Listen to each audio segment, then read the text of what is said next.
Sportsground.ie. Lowest prices guaranteed. Don't forget the hyphen. T's and C's apply. Across Ireland. This is the IMRO Radio Awards Station of the Year.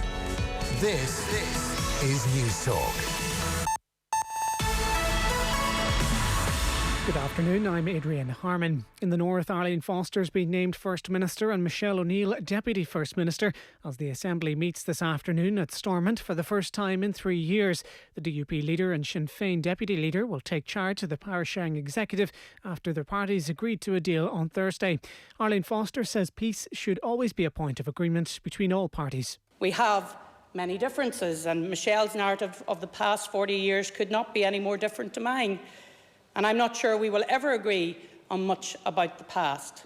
But we can agree that there was too much suffering and that we cannot allow society to drift back and allow division to grow. Gardaí expected to launch a murder investigation after a man in his 40s died following a serious assault in Waterford. It happened in the early hours of this morning and a man has been arrested. Tina Gates reports. The assault took place at a house in the Portlaw area just before 3 o'clock this morning. A man in his 40s was taken to University Hospital Waterford with serious injuries but later passed away. Gardaí have arrested a man in his 20s. He's been questioned at Tramore Gatha station. The scene remains sealed off this afternoon and investigations are ongoing. Gardaí are investigating after €700,000 worth of drugs was seized following separate searches in Donegal and Cork. Up to 500 cannabis plants valued at €400,000 were found after a grow house was raided at Drumrusk in Donegal town yesterday morning. Meanwhile in Cork, €300,000 worth of cannabis herb was found after searches in the Bantry area yesterday. No arrests have been made at this stage in either incident. A firefighter in Australia has died while trying to tackle wildfires which have been raging across the country for months. He was killed in Victoria, where strong winds and lightning strikes have sparked new blazes. 26 people are now known to have died since the bushfires began last September. And someone in County Dublin's woken up as Ireland's newest millionaire. The winning ticket for last night's Euro Millions Ireland only raffle, worth €1 million, was sold in the capital. A National Lottery spokesperson says they hope to reveal the name of the winning store in the next couple of days. That's it for now. More in an hour. News Talk Weather. Thanks to the AA. You can find our lowest car insurance price online, guaranteed. Windy with scattered showers, becoming clear then tonight with the odd spell of rain. Lowest temperatures of 1 to 4 degrees with ground frost in places. And now you're up to date on News Talk. Off the ball. This is News Talk. Now, you're welcome back to Off the Ball Saturday on News Talk with John Duggan. 53106, our text number. Ulster have been defeated. Clermont Auvergne 29, Ulster 13 in France. So Ulster will qualify as one of the best runners-up for the quarterfinals of the Heineken European Champions Cup. If they beat Bath next Saturday, we can return to Neil Treacy, Liam Toland and Johnny Murphy at the Sportsground ahead of our commentary of Connacht and Toulouse. Are you fueled, Neil? Are you ready for this? Have you had your carvery in Galway, or is it all about the snack bars at the Sportsground? Oh, I certainly haven't had a carvery, John. A few nice sandwiches up there in the press room has done me so far today. I don't know about the lads. They drove up this afternoon. My only knowledge of Galway food, I think, is a few college trips down here many years ago and a trip into Vinnie's Chipper after a night at the Roisin Dove. But anyway, guys, back onto the rugby. The Sportsground here this afternoon. We're crammed in here into the press room. The Clan Terrace down below us. The people are packed in. It's a stadium that has a nice bit of charm about it, but as Connacht fans will be delighted over the last few days, it's going to have a nice big facelift coming over the next few years. That €20 million in grant money, as well as the 10 million that they've raised themselves for a big redevelopment of this place, bringing up to 12,000 fans. And when you see the demand for tickets here and the way people are crammed in, it's something that the city of Galway really needs, and the Connacht fans. Yeah, I'm not too sure Connacht and the Sportsground has been referred to as a charming place. Having had the pleasure myself, it's a charm. Of course it is. It's brilliant news for Connacht, and I met some of the Connacht people inside in the press room when we were talking, and there's a real excitement around what they're going to try and achieve here. It's fantastic, and it's a long time coming in many ways. So it's a really exciting time for Connacht. On the pitch, it's less exciting at the moment for obvious reasons. I'm looking at Toulouse exiting the pitch, and I was here the last time Toulouse were here, and if I was to point out one distinct difference just from an eyesight point of view, the body shape of the Toulouse players is vastly slimmer than what was here a number of years ago. They're a totally different rugby style of play that they have been playing this season, and they've been transitioning, Johnny, haven't they, over the last few seasons? Yeah. But their body shape is a slimmer, more athletic look. I think they had their couple of barren years in terms of Europe and not performing, and they wanted to get back into where they were at, and they've got, they invested in their academy, and the likes of Entomac now, who is a real leader within. I know he's on the bench today, but you look at the strength of their bench, with Bezzi, Entomac and Uge, the experience and the youth there, the combination of that to come on is very threatening. But I think, Tony, as I said, they're really evolving back into what is their new style, what is Toulouse now. They're not stuck in the past as they were. They now have evolved into this new Toulouse style, who are very, very dangerous. And I commentated on the home fixture with Nathan, and Connacht were in the game. They were there the whole way through, and Toulouse just crucified their mistakes. Connacht probably, in a sense, played a small bit too much rugby, but when Toulouse had the opportunity, they absolutely crucified their mistakes. And you'd probably expect a performance like that, where it probably made a bit of a to help you along with that, to the viewer, like I left Limerick this morning in tornadoes. It was a pretty horrible day, and I looked out and said, my God, what's the Galway going to be like? It's closer to New York than Limerick is. But here it's a lovely, I know the pitch looks a little bit heavy and a bit doughy in that sense, but it's a perfect afternoon for rugby. It's a good time for it as well. 3:15 kickoff. Okay, it's a bit of a twilight in sense of light, but the pitch itself does look a bit sticky, but apart from that, it's pretty good. It's good. pretty good. There's wind coming down the pitch from right to left, but outside, I'd say people were like you when I was getting in the car. It was Kildare wasn't that bright. I was like, this is actually going to suit Connacht. I was expecting it to be, and to a sense, probably, you kind of expect that now, that they have a bit of that siege mentality here. The wind coming in from the Atlantic and the weather, and they can catch teams on the hop where they might not have that advantage today. We were listening to Andy Friend just before kickoff, and just before the news, and he's made an extraordinary impact just in the culture of what Connacht are doing. Interesting team selection from him to see some of the stars. Certainly, I've been a long fan of Dennis Buckley, the loosehead, who's been very unlucky not to get a run for Ireland in many ways. But Caelan Blade on the bench, that's an interesting one. Is that? I think it might just be taking a bit of time out of his legs. He's played, I think, all but one game, or he's played every single game so far this season. It's just himself and I think there's two players in the Connacht team who played every single game so far this season. Dominic Robertson-McCoy is the other one as well. I think possibly it's just give him a few extra minutes onto the bench, give someone like Stephen Kearns a big opportunity today. What I'm trying to hint at, maybe it is a slight insight into where maybe the priorities of the season, I'm only guessing this, have subtly shifted towards the domestic league in terms of what building again for next year. And you can understand it. They've had a tough few weeks with injuries. They've had a tough Christmas. So what do they need to do today to get out of that rut? Like, is this the perfect type of game? To get back at home? You have a 3 week break coming up after these rounds in Europe. Are these the two big games you want to pull yourself out, get a big performance in, and then you can rest up and not have the form hanging over you? I think for me the most important thing, as you just said there, is about performance. Really trying to put in a slick performance in terms of how they want to play, their expansion.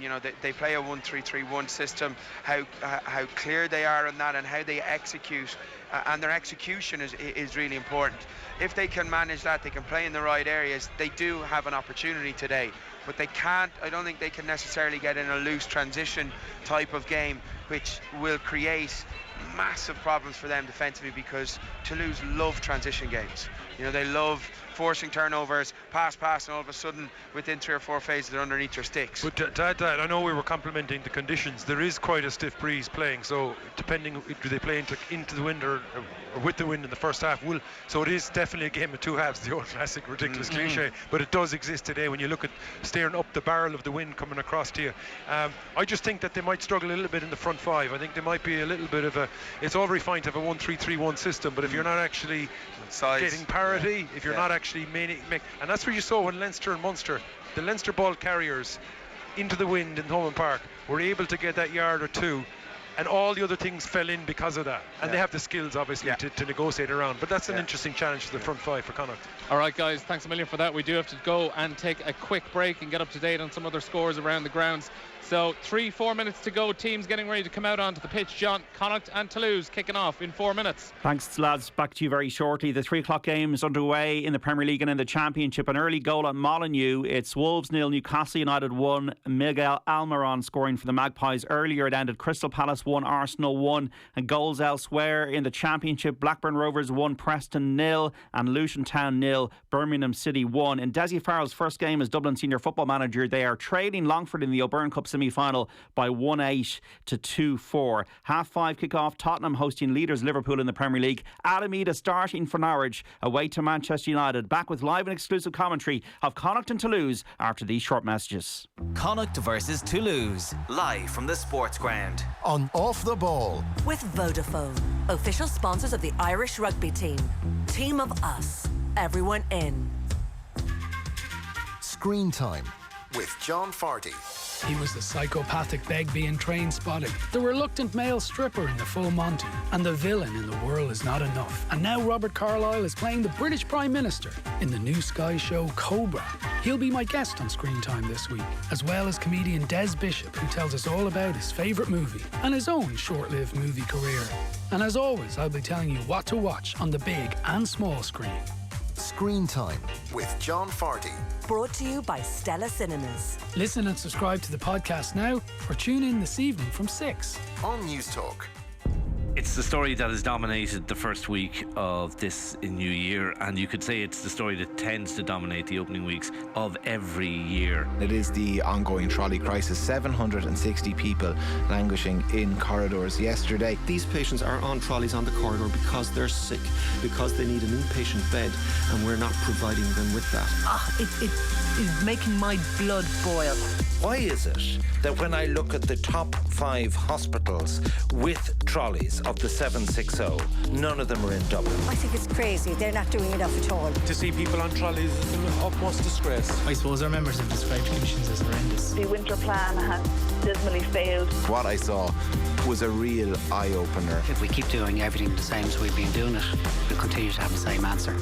Stay ahead of the story with News Talk. We need a bloody plan, don't we? But does anyone else sense that we don't have a plan?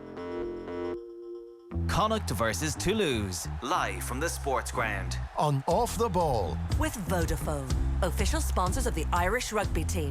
Team of us, everyone in. This is Off the Ball Saturday on News Talk. John Duggan until 5:15 today. 53106, the number for your text messages. Time now to go into the West to see how Connacht fare against Toulouse. Let's go back to the Sportsground for the first half in the company of our match commentators Liam Toland, Johnny Murphy and Neil Treacy. Well, thank you, John. Your timing's absolutely perfect. Teams just out onto the pitch. Connacht and Toulouse ready for kick-off in this Heineken Champions Cup pool game. A vital game for Connacht. 2 bonus point wins, and who knows, a minor mathematical miracle, they might get a Heineken Champions Cup quarter-final. But at the very least, what they do need are 2 big performances and maybe even a couple of wins just to give themselves something to cheer about heading into this break ahead of the Six Nations.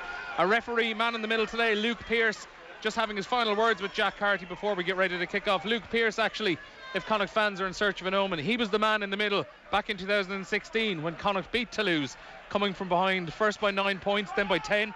So if there is something for Connacht to be hopeful of, well, certainly whoever won the toss, Connacht are kicking off, and this is a really good. I think it was Toulouse who actually won the toss, and they've obviously opted to go into the win in the first half. And we are underway now. Jack Carty kicking left just outside the 22, where it's taken by Arthur Bonneval. And Toulouse now bring possession back in field, just outside the 22 here.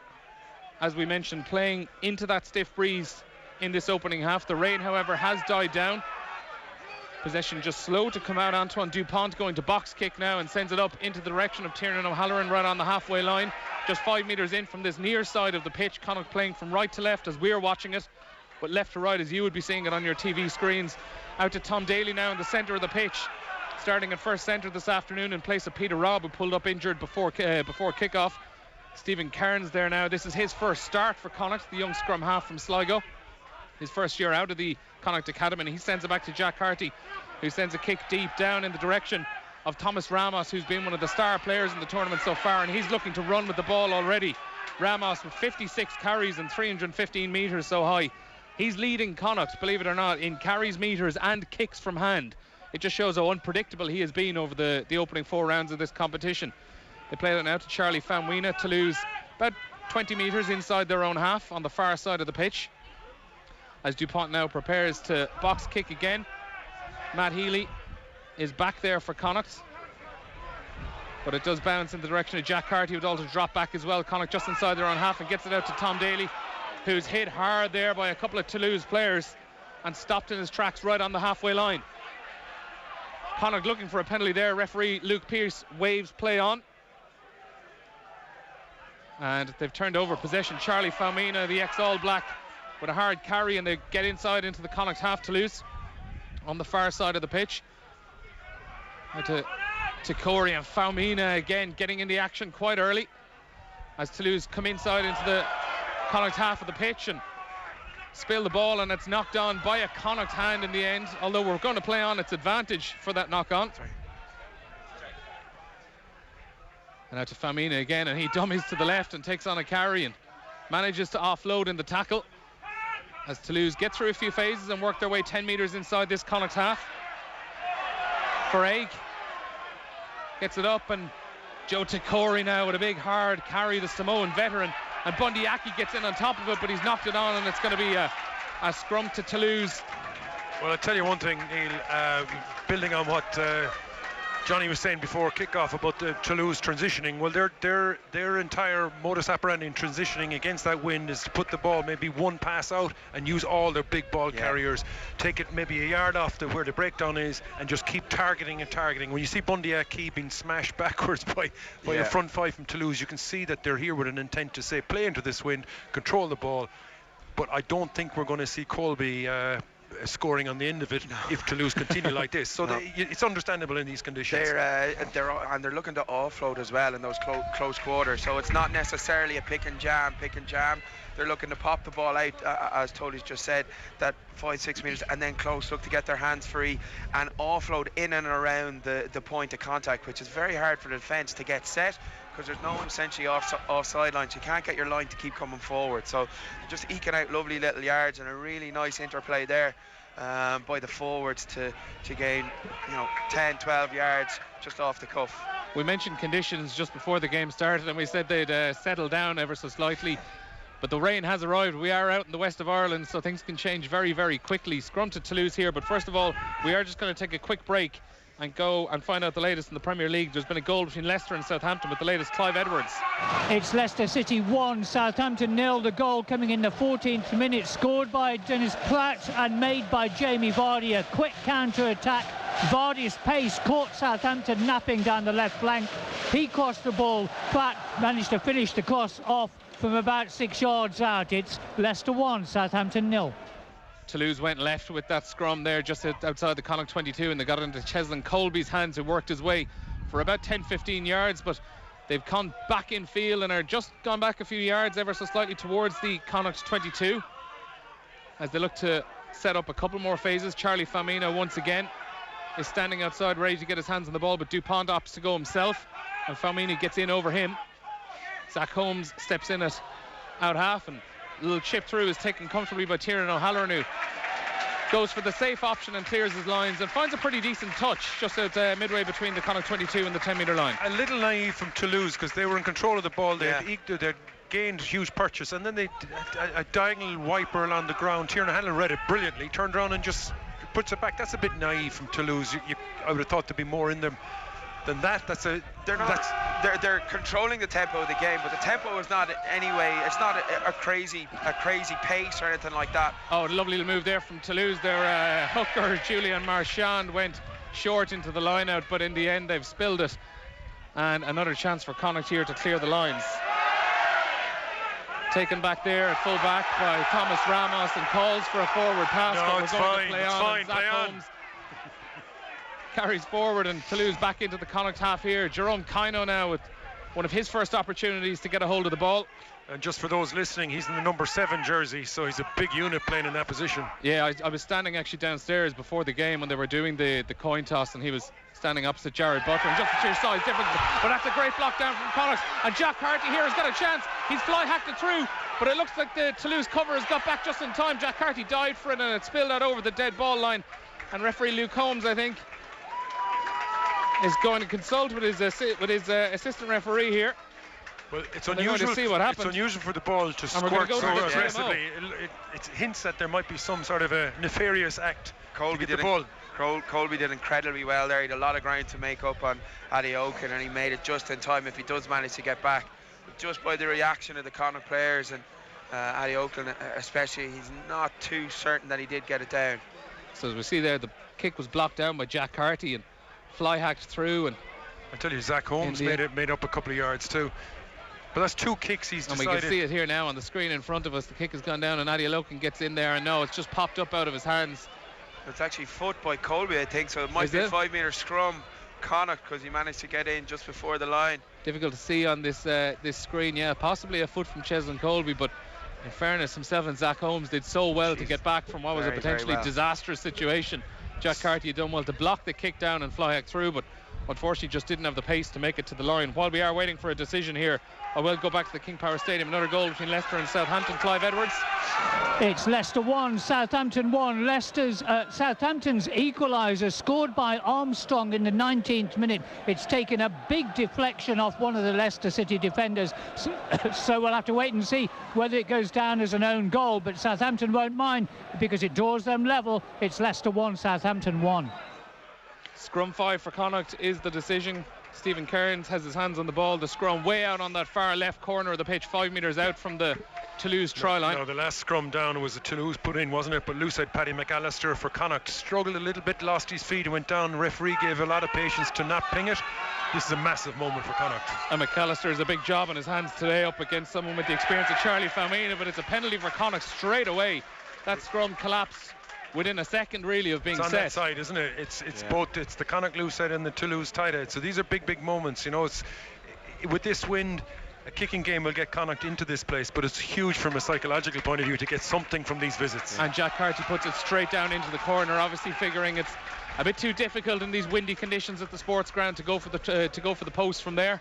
You would think that it's probably more than a you know, it's a 7 to 10 point breeze there if you can utilise it, so you need to try and make sure that you get ahead of that. Successful line out for Connacht from the take it, and Tom McCartney now goes to collect it in at the back. Also there as well, I think, has Bundyaki gone in to help out his forwards. A lot of the Connacht backs are piling now in, and Stephen Kearns plays it out, and short ball, Addy Loken gets over it, and Tom McCartney drives again towards the line. Well, Toulouse have more defenders on the line. The Connacht have attackers. Latest Good play carry Toulouse by Paul Boyle, and it's a Connacht advantage here, just 5 metres out from the try line, still over on that far side of the pitch. Stephen Kearns puts it out to Jack Carty, who plays a big crossfield kick, but it's taken well by Sofiane Guiton, and it's going to be a Connacht penalty back from where that kick was taken. Just to add to what Johnny was saying there regarding the wind and the score thing, when you're playing against French sides, of course, that is even compounded by the fact if you can get them disinterested and get them feeling miserable and feeling wet and damp and all that kind of stuff.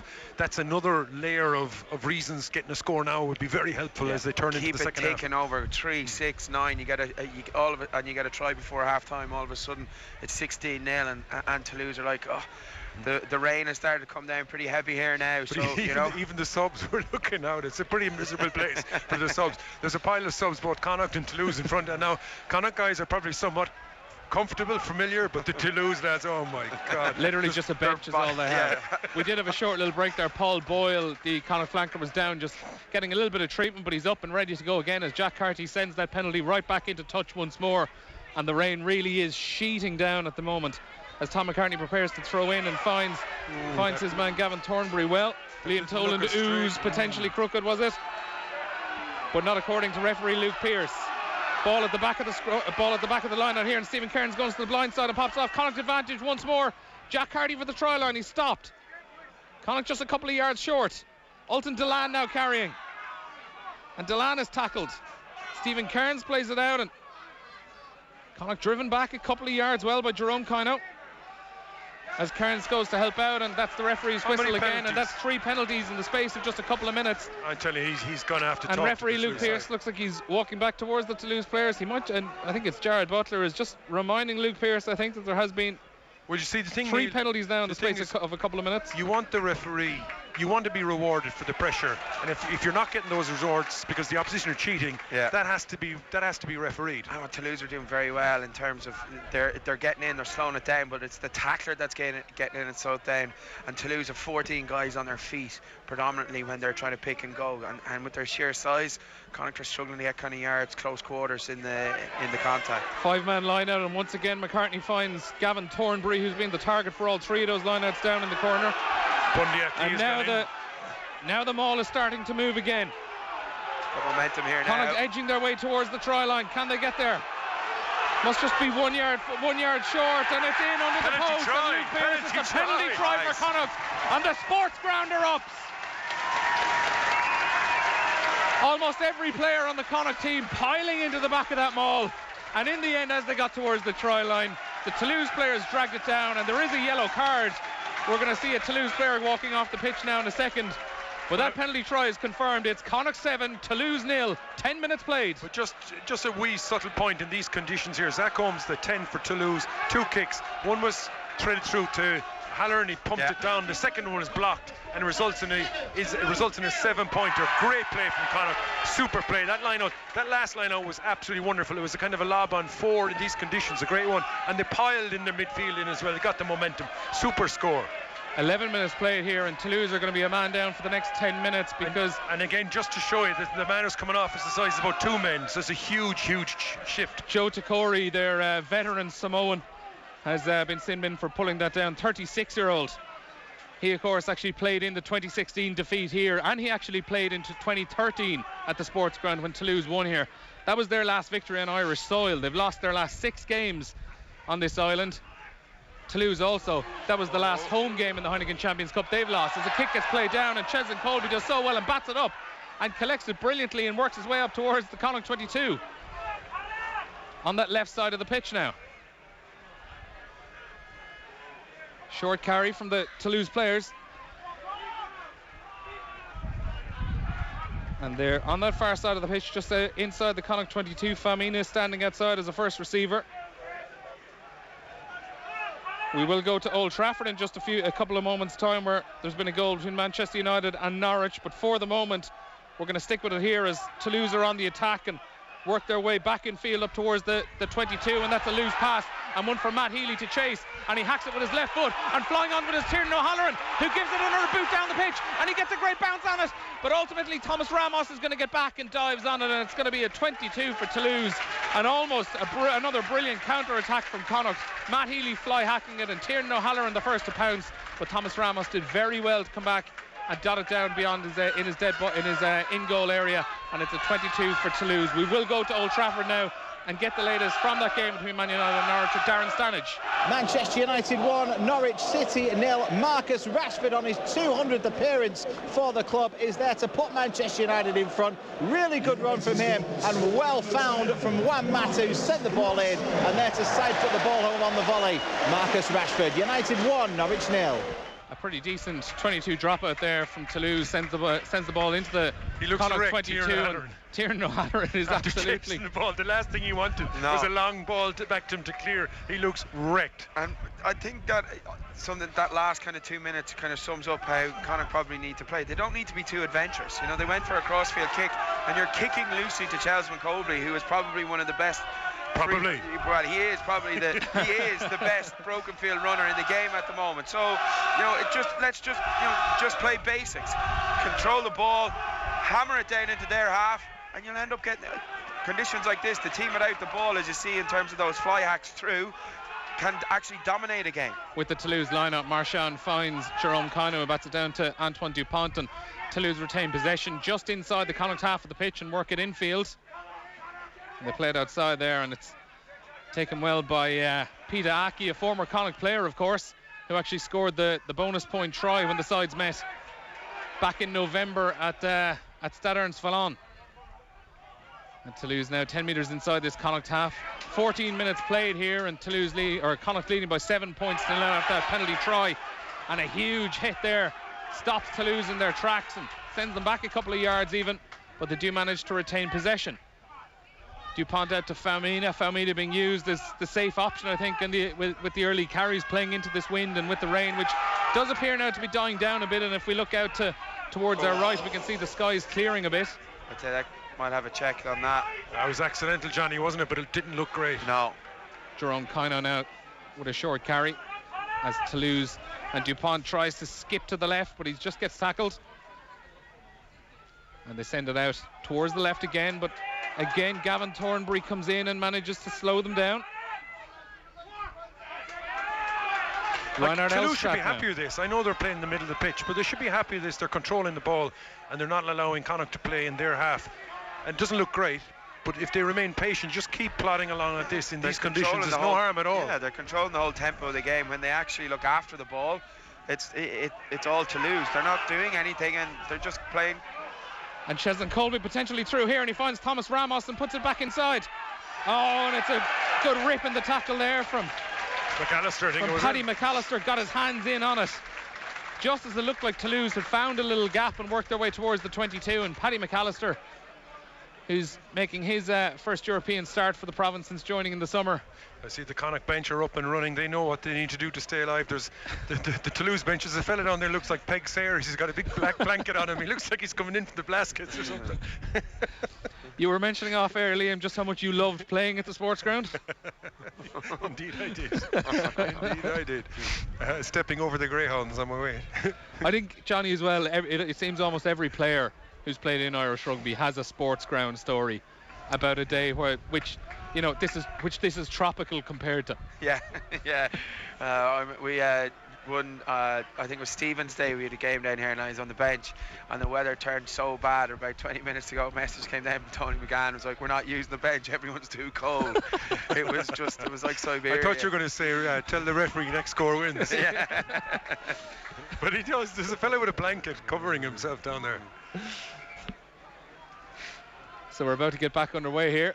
I think the lights, the stadium lights, are come on now. Oh, they were on before kickoff, Liam. Yeah, it certainly looks brighter now. They were on at about 2 o'clock this afternoon. Yeah. I think they're going to check this. I think it was which he called there. Yeah, we're actually going back a couple of minutes to this. Referee Luke Pearce has been drawn towards the big screen down in front of in the right corner of the pitch. It was the Connacht open side. Colby Fainga. He's a super player, by the way. He was missed when he was out for a few weeks. And they're going to be missing him next season, it seems, as well, because by all accounts he does appear to be off to Leon. We'll ask Andy Friend about that after the game, and it does go in. It does look like, was there a shoulder contact towards the it does look like. You see, the problem initially with this one is he's dipping, and then that's probably, you would imagine that's going to be red in terms of. This is a classic example, Johnny, of a replay looking infinitely worse than it actually is. Yeah.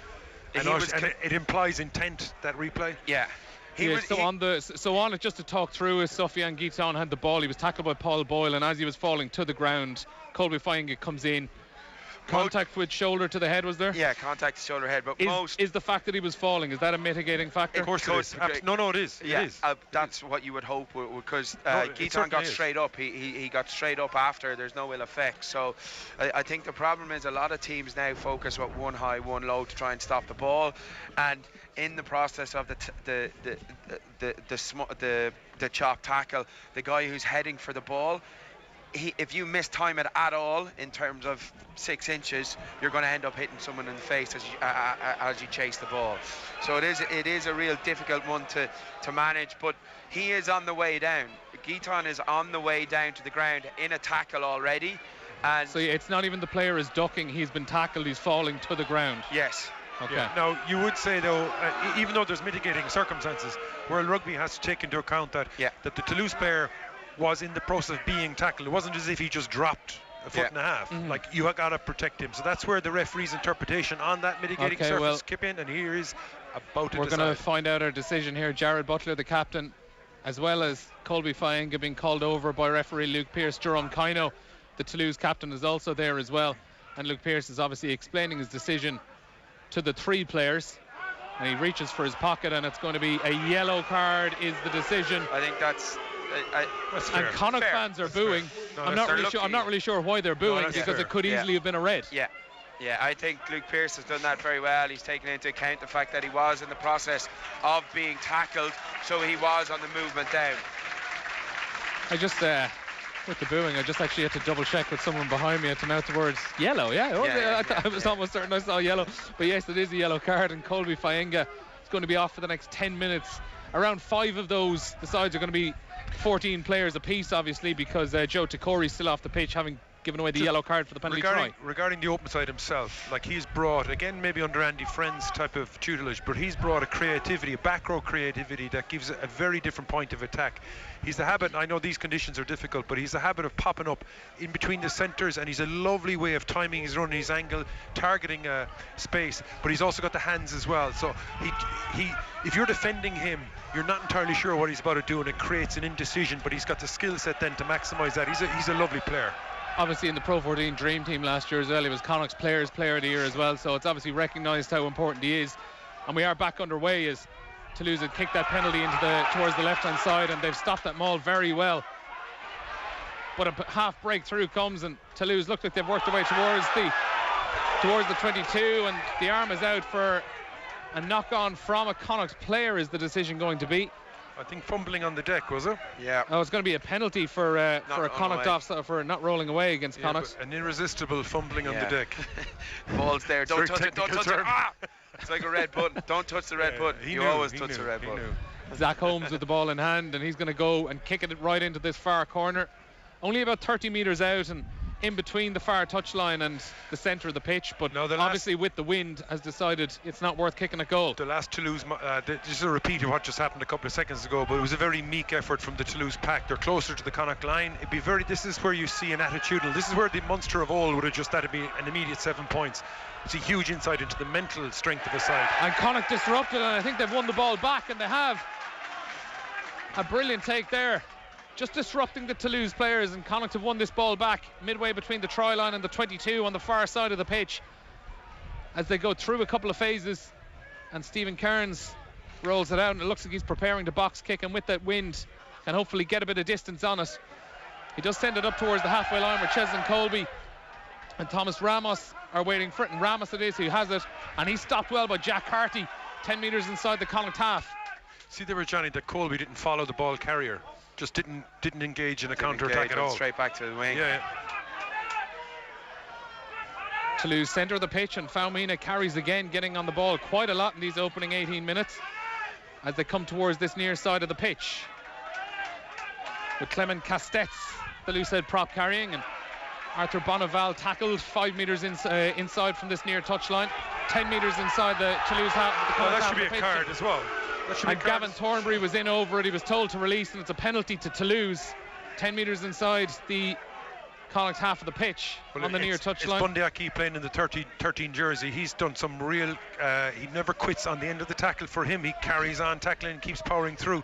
That gives the referee a picture, and in this case he certainly didn't disengage, and they kept fighting for the ball. I think when you're in that position, you're better off just trying to go past the ball, because the minute you go at the ball with your hands to ruck, you can't use your hands. So there is that timing aspect. If you're not on the ball before their support player hits the contact zone, then you feel that you're on the ball. So just have to manage that, because they're giving Toulouse opportunities now through their ill discipline just to repeatedly bang away at their line inside their 22. That's an extraordinary call from Toulouse to do exactly what they've just done. And this time they've retained possession 5 metres out from the Connacht try line. Pure madness. No maul, just like that shows you the insight maybe of their. And working their way towards the try line here now, and they get it out once again to Faumina, who needs 2 or 3 Connacht players to stop him short of the try line. And again they go picking and go to the left. Verhaeg the latest to drive his way towards the try line, but once again he stopped. Matt Healy now in at pillar on the left side. Ultan Dillon on the right. Right down on his knees. Finlay Beelum also there to help him as well, but Luke Pearce appears to have stepped in. Toulouse think they've scored. Yeah. And the crowd has fallen silent as well. Charlie Faumina in there as well, and a little bit of pushing and shoving comes between him and Paul Boyle. You just got a sense at the very least the play has stopped. That's 4 lineouts in a row that Toulouse didn't maximise their opportunity. And that last lineout, I know people listening are, what am I talking about? But it was set up 5 metres from the Connacht line. Toulouse avoided putting it into the air, threw it to a player who's standing on the deck 5 metres line, and it ended up being a nothing. An absolute nothing. And of course they have the armoury, they can still pass it 5 metres, and they got some big units to carry, but it became a nothing, and it's just a further insight. You thought the unit of effort when Connacht got into the Toulouse 22, the entire team were aware this is our opportunity, get the ball, source it, set up a proper maul and pile everyone in. Toulouse aren't doing that. It's interesting, they're playing quite well in the middle third of the pitch, Johnny. Yeah. But right when they need to put the foot on the throat of Connacht, they're not doing it. They just seem to be very reliant on their kind of pick and goes and their size in and around the kind of pillar, you know, the pillar areas, trying to attack Connacht's pillars there in the 22. They're a bit more, they're moving the ball slightly more, a slight bit more outside the 22, but when they get in, they're just kind of but just the speed of bang, the recycle bang. as well isn't quick enough, yeah, so they're slow, allowing Connacht to realign. Well, at the moment we're looking at this TV replay to see have Toulouse scored, and it was Jerome Kino who was driving for the try line, stopped initially by Tom McCartney. Referee Luke Pearce was unaware as to what was happening. He was trying to get a good sight at it, and obviously it all depends, guys, on the question that Luke Pearce has asked: try yes or no, or any reason I cannot award the try. And he's given the try, and Connacht are back in the game, and it's Jerome Kino, the 81 times capped All Black, has worked his way over, and referee Luke Pearce has given the try. Conversion to come, 20 minutes played. Toulouse have hit back. It's Connacht 7, Toulouse 5. Very quickly as well, before this conversion takes place, we're going to go for a goal in the Premier League. I believe Chelsea were going to Stamford Bridge. Is it Chelsea-Burnley with Andrew Cheal? Chelsea 2, Burnley 0. Lovely, perfect curling cross from the right-hand side from Reece James. Tammy Abraham, a huge leap and a powerful downward header. Bit of a mix-up on the goal line between goalkeeper Nick Pope and the defender, but it was a really good header by Tammy Abraham, and it means, along with Jorginho's penalty, that Chelsea lead by 2-0. You're listening to commentary of Connacht against Toulouse here on Off the Ball. Liam Toland and Johnny Murphy alongside me as Thomas Ramos slots that conversion straight between the posts, and we're level here at 7 points apiece between Connacht and Toulouse. 21 minutes played, and Connacht for the next 5 minutes as well are going to have to deal with being a man down, because Toulouse are back to the full complement. Joe Takori back on the field after he'd been sin-binned. But if you do the weight differential between Takori and the Connacht open side, like, he's a monster of a man. He was standing right down in front of us there as well as he came back onto the pitch, as Jack Carty drives that kick-off down right into this left corner of the pitch on this near side of the pitch, and Arthur Bonneval takes it up and gets up towards the 22. And Dupont out to his Lucid prop, or his hooker Julien Marchand. Well, if I was to suggest a difference between the sides, the Toulouse hooker has had a cracking game around the fringes. Yeah, really very, very good player, Julien Marchand. He had been he's been the start of any of those interplays we were talking about, Johnny. He's been the guy who's just slipping that first tackle, just finding a weak shoulder, getting his hands free, and he's an explosive off the deck kind of guy as well. Another one of the players actually as well. There are a few in this Toulouse squad who played in that 2016 defeat here as well. He was only 20, 21 at the time, 24 years of age now as well, has 2 French caps to his name, and has played in every game of the Champions Cup for Toulouse this season. And Connacht win that line out, but it's been called crooked by referee Luke Pearce. I think it's the first time Tom Daly touched the ball. The opening maybe 20 seconds he carried about 2 or 3 times, and he hasn't touched it, which gives you an insight into the. You expect the Connacht half-backs to be kicking a game. But the first crooked line out we've seen called anyway so far this afternoon, and it's gone against Connacht, and it's going to be a scrum here for Toulouse, 10 metres inside the Connacht half of the pitch, around exactly 15 metres in from the near touchline.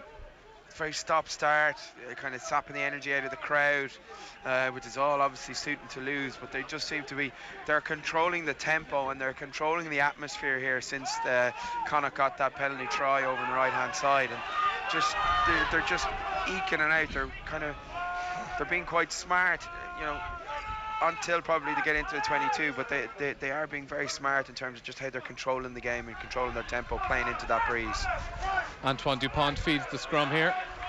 The touch judge needs to referee that Toulouse tight head is all over the place. Charlie Faumina is the Toulouse tight head this afternoon, the ex-All Black. as they get an offload, and Arthur Bonneval ekes out another couple of metres. Skips a couple of players now, and they send it out into the centre and head towards the left touch line, but once again stopped by Connacht. And Verhaeghe now, huge second row, getting a couple of yards now to Faumina once more, and it's Paul Boyle who does very well. He's been all over Faumina in this opening half, racking up the tackles. Zach Holmes now with a short carry, and Cheslin Colby slots in at scrum half, but he's stopped brilliantly by the captain Jared Butler as Toulouse work their way back right in towards this centre of the pitch. As Connacht scrum half Stephen Kearns spots that they're short a couple of numbers, calling players out to this near side of the pitch, and a short little kick. You mentioned Kearns there at scrum half. All the while he was the last defender here on the line. I don't get why. I know the modern game, you fill the 70 metres with 13-14 defenders, but I think most teams do it. But you take away your petit general from where in an organisational sense, system, and you lose your sweeper as well in a sense. A lot of teams will give you that kick space on purpose. So the viewpoint is that if you've 13 guys in the front line and 2 guys in the back, you're giving them the kick space. Ultimately, if they kick, you're getting the ball back. I'm talking about considering what Toulouse have been doing in terms of where they've been targeting the weak shoulders is all around the breakdown. Yeah. And that's why I'm saying, just if Toulouse decide to carry and keep carrying it, I would have always preferred the scrum half to be in the neutral place as a sweeper and organising it, and he can fill the pocket if he needs to. Yeah. Anyway, it's the modern game, isn't it? It's the majority, I'd say probably 70-80% of I'd say nearly all the Irish provinces certainly defend Ireland that do. day. Yeah, Ireland do. Conor Murray for Ireland spends an awful lot of time defending way out on the wing. You can be liable to real accurate attacking kicks. If you get your attacking kicks correct, then your backfield can be slightly exposed, and especially if you have a very good chip game. You see that with Finn Russell, those guys. If they have a very good chip game, they can go after that space very effectively. 25 minutes here on the clock, and the clock is stopped as Paul Boyle gets another little bit of treatment. He's been really all about the place so far this afternoon. Just to illustrate what kind of a game it's been so far, just browsing through the stats here, Connacht have made 83 tackles already this afternoon. Toulouse have only had to make 18. 77% possession so far for Toulouse, 76% territory, and just looking at the meters they've had so far. Listener, the conditions dictate an awful lot of those factors in the first instance, but you can't just assume in the second half that will be the stats, because what Connacht haven't done well though is where that possession is. The possession for the majority is in actually Connacht's half, so they're controlling the territory. Toulouse are controlling the territory. And it's a block down. And Verhaeghe, the Toulouse second row, blocked down the kick and just spilled possession. All he had to do was catch it, and he was going to fall over the try line, and he walks back towards his teammates. But now hang on a kicking second, himself. The point of the ball whacked into his chest. Like, it was a great block down. So in a moment, the next second or two, he doesn't know where the ball is. The next thing it pops up and he dropped it. Oh no, he blocked that with his hands. I'm looking at it there on the screen in front. Blocked it with his hands, and the ball just bounced up and kind of. Regardless of where it hit him, when he hits you like that, you're kind of dazed a little bit. But that's a huge let-off for Connacht. A huge let-off for Connacht. Feeding into what Johnny was saying, if you're playing the game and you're not clearing your lines, you're not playing in the far end of the pitch, you're going to invite these types of events upon yourself. Yeah. Especially with the conditions. Like, there'd be no problem with those stats, and Connacht would be very happy if all that territory, all that possession was in their own half, where the majority of that possession is in the Connacht half. In conditions like this, that shouldn't be the case. Now, I've been just watching the Toulouse tight end. You've mentioned him in commentary a few times. He is not binding with his right arm, and he's certainly allowing his hips to slip out and his shoulders aiming in towards the Connacht hooker, I think, and the referee has come across this side, but I think that he has been, this is a worthy potential problem for Toulouse. And once again, that side of the scrum looks like it's collapsed, and Faumina's bind is gone. His hand is on the ground, and referee Luke Pearce is at to call up play, and he's going in to have a word with the two sets of front rows. Like, the beauty of scrummaging in a sense is if you hadn't scrums, could you imagine how difficult it would be play against him? So scrummaging takes an awful lot of energy out of that player, and on top of that, then when you see his energy levels dipping, his scrummaging technique dips as well, and therefore it should be punished immediately. The scrum taking place just 5 metres out from the Connacht try line after that knock on from Verhaeghe. from Florian Verheeg. Just about 16, 17 metres in from this near touchline. Stephen Kearns, he has Matt Healy to his left, and he has Jack Carty directly behind him.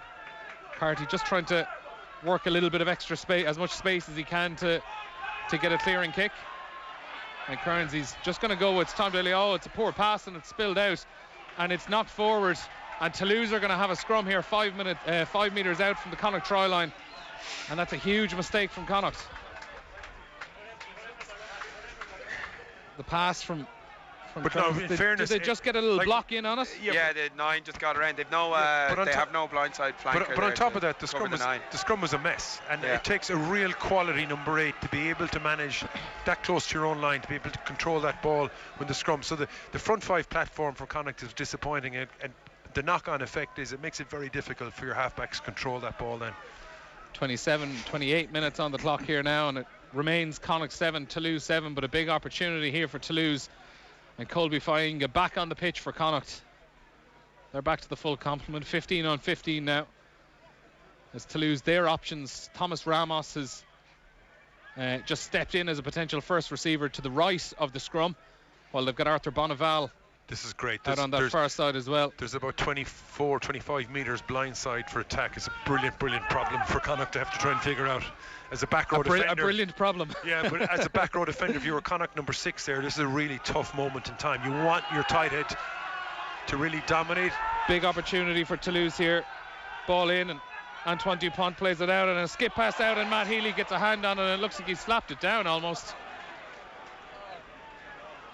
But the referee's just going to call a knock on in the end. But he went to catch that, to be fair to him. He was unlucky. 9 went to try and go over the top. He closed the space, and he was just unlucky not to hold on to it. Dupont's pass, it was high and it skipped out. That's not, I don't agree. Is that a slap down or is it a fumble? Of course it is.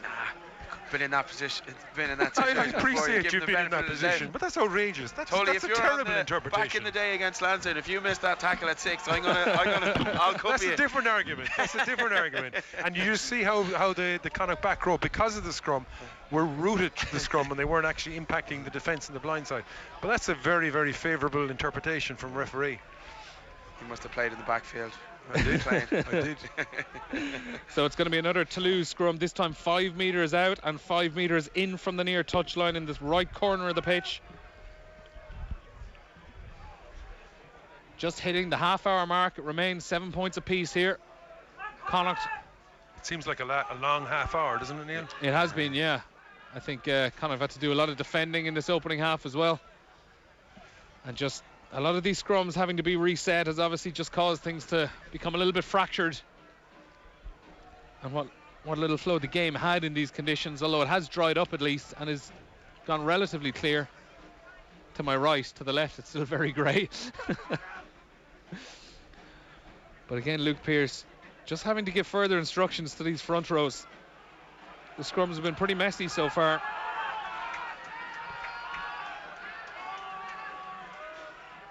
They get down and set, and finally they're set. And Dupont now feeds, and it looks like he's going to try go to his left. He's got nobody on his blind side. Arthur Bonneval in a first receiver plays it back inside to Guiton. And Toulouse working their way towards the try line, but have Connacht got in over it. Luke Pearce, the referee, waves the Connacht players away, tells them to get out of there. And Dupont now goes to the left. And it's to Corey, the big second row, with a short little carry, gets them back to 5 metres out from the try line. Skip pass out now, and it's Peter Aki, the former Connacht man. Plays it inside to... Again, they're stopped just 2-3 metres out, and it's a Connacht penalty. And a brilliant turnover just a few metres short of their own try line. And it's something they've done quite a lot so far in this tournament, managing to eke out penalties and running away from it. I think it's Tiernan O'Halloran getting a few slaps on the back from his teammates. There's a cause and effect in everything in life, and the cause for that brilliant steal was a slow recycled ball from Toulouse. So when Toulouse are getting the ball, if they can get it away a little bit quicker, they have so much speed in 13, 14, 11 and 15. But the problem and the advantage for Connacht is that they're just killing them maybe 3 or 4 seconds, which is allowing a player like Bundy Aki an opportunity to reshape into line, get his chain of 3 going and power off the line. Superb defence for Connacht, but equally Toulouse need to speed up that recycle. Yeah, and just Connacht now have an opportunity that with this, the next 9 minutes, they need to try and get back down into Toulouse half, get a score. That score could have actually changed, because as we said beforehand, conditions probably are set 7 to 10 points, but you certainly need to go in up at half time with the breeze that you have behind your back for Connacht. And Jack Hardy does well with that clearing kick, sending it about 5 metres inside Connacht's half on the far side of the pitch. And finally a chance, after a lot of defending in the last 10 minutes or so, Connacht will get a chance to get their hands on the ball a little bit. 32 minutes played here, still 7 points apiece. Short line out between Connacht and Toulouse.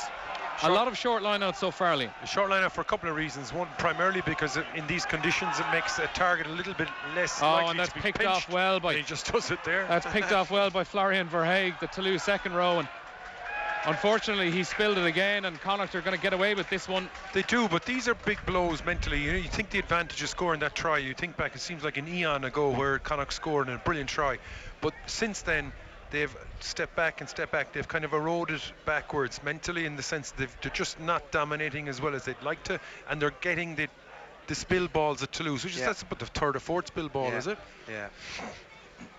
How well have Toulouse handled this breeze in the first half? I think they've done really well. I think that the play around, and Johne articulated really well earlier on, that the play around the fringes was really, really good. And when they started becoming a little clever, they ran into a bit of trouble. So a scrum for Connacht here, 13 metres inside their own half, 15 metres in from the far touchline.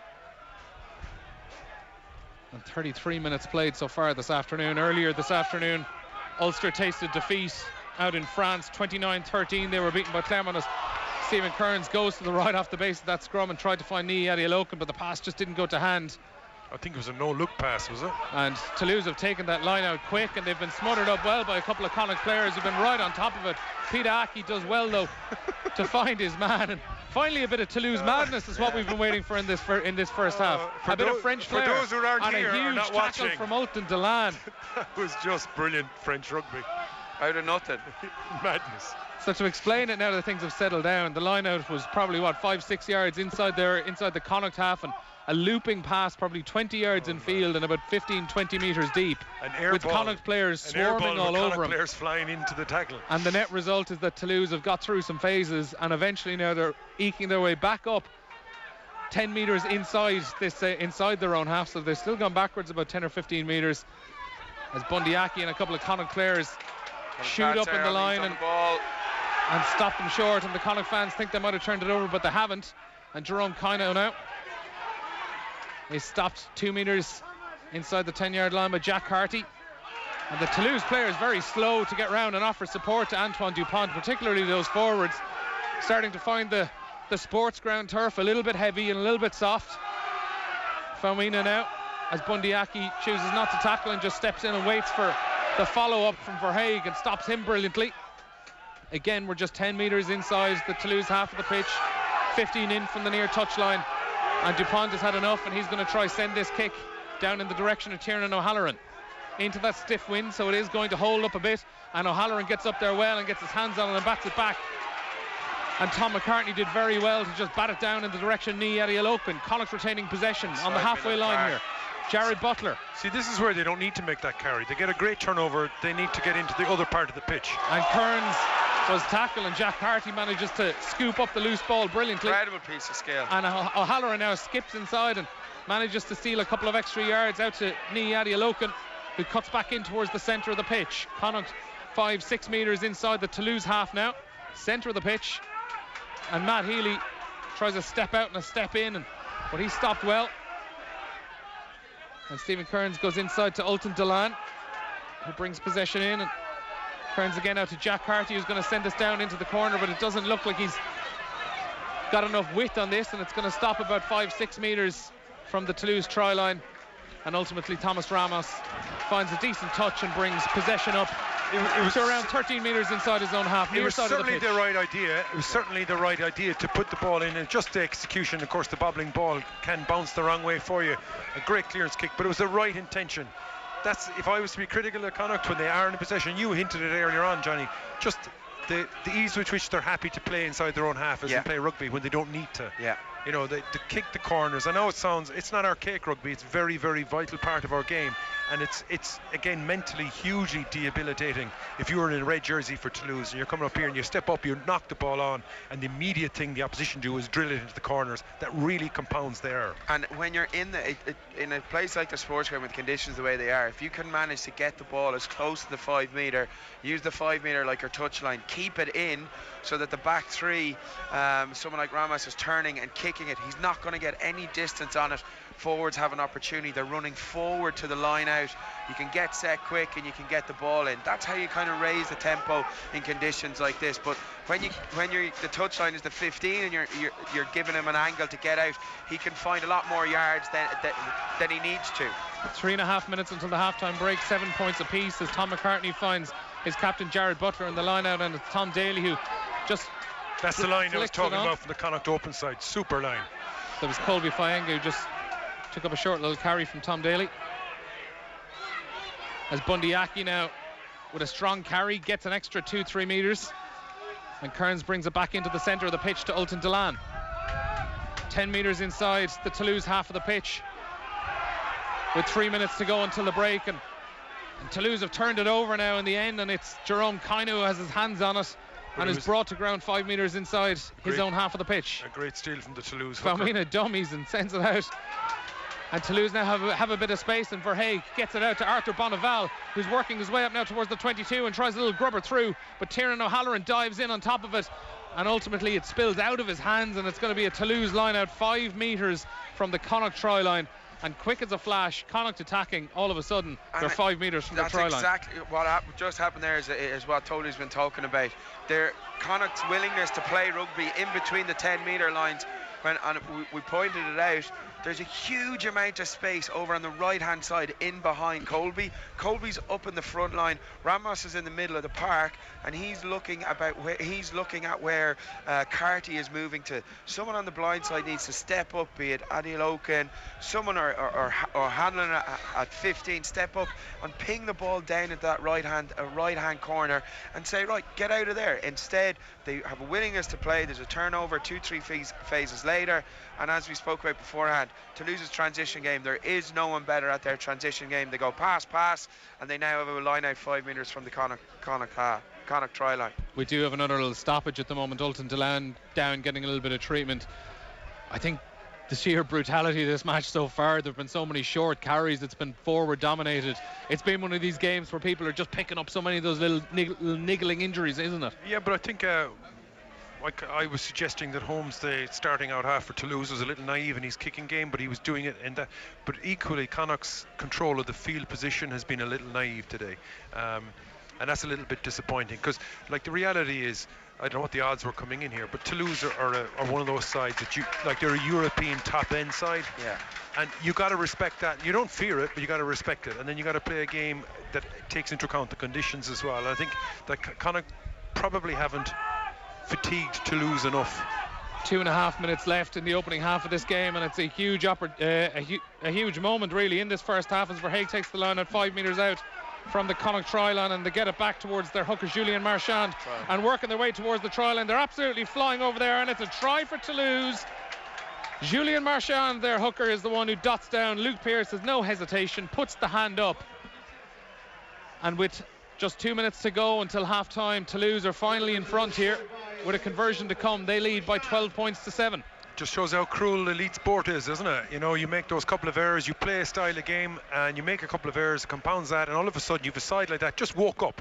That's the first proper line-out purchase when they visited Connacht. Like this is probably their 6th or 7th line-out. They butchered most of them to that point, and as soon as they got the ball, in fact Connacht nearly got their hands on it. It was a brilliant setup, the speed of which they hit the ground and pushed in. 12 and 13 for Toulouse, and the back line poured in as well, and it was just an easy run in. It was like a train running into home. Yeah, once they get that momentum, and you know from from playing Tully, once you get that forward momentum and so close, it's impossible to stop. Liable to give away a penalty try like Toulouse were at the start. So really good drills. But again, your sort of transition game gave them that opportunity to get that purchase in territory, and away you go. Thomas Ramos lining up the conversion here. It's pretty much in an identical position to where he slotted the first one from Jerome Kino's try. And this also converts everything. So from the second 40, 2 more tries, they get a bonus point and a win. So there's, you want to really kill off the visiting team, particularly if they're French. Yeah. And they've handed a half time where Toulouse are now totally different. Right, how are we going to get the bonus point? How are we going to get the win? How are we going to get the hell out of Galway with everything we want? Yeah. And Ramos slots that conversion. So Toulouse lead Connacht here by 14 points to 7 into the final minute of the opening half here at the Sportsground. And Jack Carty sends that kick once again down in the direction of Arthur Bonival on this left side of the pitch. And it's their number 8, Salavasio Talafua, carrying and working their way outside the 22 in the centre of the pitch. I love that, the way the right-hand winger pops up as if he's a loose forward, picking off the base. He doesn't get through that time, but it's a great mental intention from the back three of Toulouse. And Toulouse moving to the right here now, and it's Marchand again, the try scorer, gaining a couple of yards. So they're going to burn the clock now, aren't they? And then they're going to clear the decks. Just 5 seconds to go until Antoine Dupont can send the ball out, and he sends it back in the direction of Thomas Ramos, who just dots it into touch. And it's Toulouse who lead here by 14 points to 7. Their tries for Jerome Kino and Julien Marchand, responding to Connacht's penalty try just 11 minutes into the game. We'll have more from Liam and Johnny Murphy in the second half of the game, but for now, we're going to take a quick ad break. It's Toulouse who lead Connacht here at the Sportsground by 14 points to 7. Join that conversation. Text us on 53106. Texts cost 30 cents. Satisfying afternoons with Harvey Norman. First-time buyer? Wondering how to get everything done? Don't. Just sit back and watch your house become a home with Harvey Norman's delivery and install. Introducing the all-new Renault Capture. Whether you're hitting town or the open road, popping a mountain bike on the back or a buggy in the boot, it's the car for all your lives. And with savings of €3,500 guaranteed with Renault Carbon Rewards, you're rewarded for choosing a cleaner car. Visit your local Renault dealer today. Renault, voted Manufacturer of the Year by Top Gear. Finance is made under a hire purchase agreement. Terms and conditions apply. Deposit required. Subject to lending criteria. See Renault.ie. The Dunnes Stores Baby event is back. You'll find 3 for €25 on selected Pampers Jumbo Plus and Premium Protection Jumbo Pants, as well as fantastic offers in Very Non Biopods 38s and Pampers 12-pack wipes. Plus, with our 10/50 grocery voucher, you save more each time you shop. Dunnes Stores, always better value. See online for terms and conditions. Minimum spend required. That first glorious sip of the holiday as you recline into the sky. Tempting? With flights from just €519, it's even more tempting. The Emirates sale now on. Visit emirates.com/IE. Fly Emirates. Fly better. Book by the 26th of January 2020. Limited availability. Terms, conditions and fare exclusions apply. It's kind of daunting. You are not just you anymore. No, I know. I totally agree now that we're us, you know, that it should be done. It's definitely something. It's definitely something to consider. Well, actually, not consider, to do, because it's the right thing to do, to look after each other no matter what happens. No one should spend time thinking about the worst things that can happen. That's why VHI has made setting up life insurance simple. Search VHI Life and get a quick quote, or call us on 1890 444444. VHI Healthcare DAC trading as VHI Healthcare is regulated by the Central Bank of Ireland and is tied to Zurich Life Assurance plc for VHI Life Term Insurance. When people want to talk, they talk to the Sunday Independent. This weekend, as Blonde Nick Cuffig joins Nationwide, she talks about her dark nights of the soul. In Living, Mary Kennedy talks about age, new challenges, and the new man in her life. Owen Harris and Miriam O'Callaghan explore what the RIC controversy says about us, and the true story of Lugalaw, alcohol, bitterness, loneliness, and Garach de Brún. Plus Rachel Allen's comfort food, The Sunday Independent, the complete read. Fair play to that Lionel fella. I mean, have you ever actually tried dancing on the ceiling? He does it his way, and you can too with Avantcard, offering Ireland's lowest rate on loans over 20,000 if you've a great credit profile. So if you've a new car, kitchen, holiday or whatever in mind, shake a leg and apply today at avantcard.ie. Lending criteria, T's and C's apply. New applications only. Info correct 9th of December 2019. Source ccpc.ie. Avantcard DAC trading as Avantcard is regulated by the Central Bank of Ireland. Avantcard. You do you. we do loans. At McDonald's, we're always working to give you choice in your Happy Meal. Like when we made it possible to swap out fries for a veg or fruit bag. Or when we introduced grilled chicken as another wrap option. And now we're launching the new Veggie Dippers, perfect for dipping in our tomato ketchup. These are just a few of the ways we're always working on our Happy Meal. Served after 11 a.m. The Harvey Norman Big Sale continues with incredible New Year deals and big savings on beds and mattresses. With Irish-made mattresses from below €99. Big savings on luxury bed linen at up to 70% off. Double beds from just $199. Plus extra savings on upholstered beds, wardrobes, bunk beds and kids beds. Incredible savings and easy ways to pay with up to 36 months interest-free finance terms available. The Harvey Norman Big Sale. Don't miss out. Go! Terms and conditions apply. See harveynorman.ie/finance. O'Mara Camping. It's a disaster. What seems to be the problem, sir? I'm putting up the tent and I can't find the poles. There are no poles. What kind of tent do you call this? The O'Mara Camping range of Campa air tents and awnings. No poles? Just air-filled supports. Is that why it's so light and portable? Air isn't very heavy, sir. So it's not a disaster? Not even a problem. Thanks, O'Mara Camping. Enjoy your camping trip, sir. Tents for events. That'll be omaracamping.com. The ultimate January sales event is now on at Frank Keane BMW. All 2019 registered ex-demo BMWs are reduced to clear with low-rate finance, up to 5-year service inclusive and up to 3 years warranty. This January, exclusively at Frank Keane. Book your test drive at Nace Road or Blackrock. See frankkeenbmw.ie. BMW Financial Services Ireland is regulated by the Central Bank of Ireland. Warning. You will not own goods until final payment is made. Connacht versus Toulouse, live from the Sportsground. On Off the Ball. With Vodafone, official sponsors of the Irish rugby team. Team of us. This is everyone in. This is Off the Ball Saturday on News Talk with John Duggan until 5:15 today. In the Premier League, Manchester United now 3-0 up on Norwich at Old Trafford. Marcus Rashford, he's the bright light of this Manchester United muddle at the moment. 2 goals from him. Anthony Martial is just out of the third. It is Chelsea 3, Burnley 0. Jorginho from the spot, Tammy Abraham and Callum Hudson-Odoi has just made it 3-0 to the pensioners. It's Leicester 1, Southampton 1. Dennis Pratt's opener cancelled out by Stuart Armstrong. It's Everton 1, Brighton 0. That goal coming from Richarlison for the Toffees. It's Wolves 1, Newcastle United 1. Miguel Almiron put the Magpies in front, but Leander Dendoncker equalising for Wolves. So those matches into the second half now, to 10 minutes into the second half. Tottenham play Liverpool at 5:30. At the top of the Championship, goalless between Leeds United, the leaders, and Sheffield Wednesday. West Brom, who started the day in second, have just taken the lead away to Charlton, 2-1 to West Brom away to Charlton. And defeat for Dessie Farrell in his first match as Dublin senior football boss in the O'Byrne Cup semi-final, losing by a point to Longford. 1-13 for Longford, 3-6 for the Dubs. Longford will now play Offaly in the decider. Offaly beating Westmeath by 16 points to 11. Take a break now, then back for Connacht against Toulouse. Connacht trailing 14-7.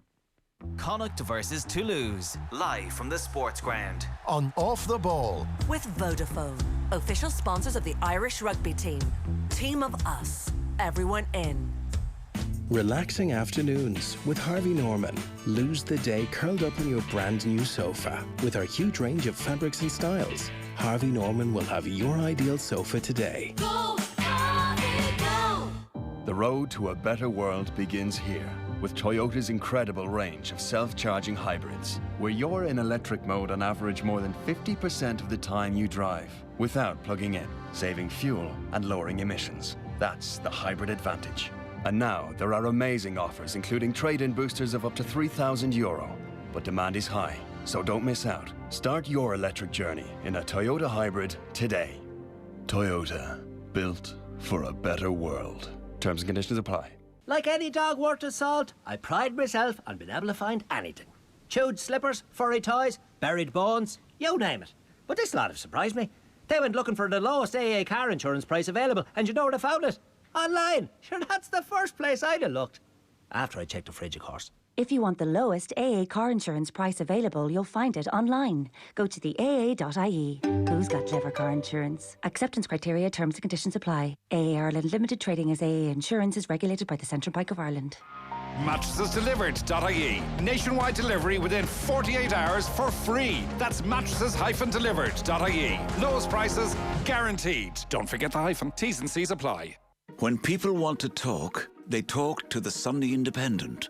This weekend, as Blonde Nick Cuffig joins Nationwide, she talks about her dark nights of the soul. In Living, Mary Kennedy talks about age, new challenges, and the new man in her life. Owen Harris and Miriam O'Callaghan explore what the RIC controversy says about us, and the true story of Lugalaw, alcohol, bitterness, loneliness, and Garach de Brún. Plus Rachel Allen's comfort food, the Sunday Independent, the complete read. At Centra, we have great offers in our better than half price sale. Like Ready Break 450 gram, now €1.58. Innocent Smoothies for Kids 4-pack 720ml, now €1.98 each. And Robinson's Fruit Shoot No Added Sugar 4-bottle pack, now €1.74 each. Centra, live every day. Thinking of a new car for the new year? On Dundeal, it's never been easier, with Ireland's widest selection of cars from trusted dealerships. Whether it's warranties or monthly finance, we have every option available for you. Thinking of changing your car? Think Dundeal, Ireland's largest car showroom in the palm of your hand. Kids, it's back on. And the award goes to... Oh no, is it buffering? No, Mum, they're just building suspense. Is the Wi-Fi down? Stop using the internet. Mum, it's fine. Charlie, will you get off that video call? Carrie, get that silly filter off your face. Oh, it's fine. Good on them. With Vodafone's Gigabox modem, everything works together seamlessly. Get super fast internet for the whole family with Vodafone Gigabit Broadband. Subject to availability in selected areas. T's and C's apply. See Vodafone.ie. Whatever the event, OmaraCamping.com have a tent. We've got pop-up tents for pop-up businesses. We've got exhibition tents for exhibitions. We've got garden tents for garden events. And we've got camping tents for camping. OmaraCamping.com have party tents for parties and big party tents for big parties. Like our 50-person party tent, 20 feet by 10 feet and only €399 with free delivery. So for everything tents, check out OmaraCamping.com. For every event, OmaraCamping.com have a tent. See how good TV can be with the world's best-selling OLED brand. LG OLED TVs now come with a 5-year warranty for extra peace of mind. For more information and a full demonstration, go online to powercity.ie or call in store today. Des Kelly Interiors winter sale is now on.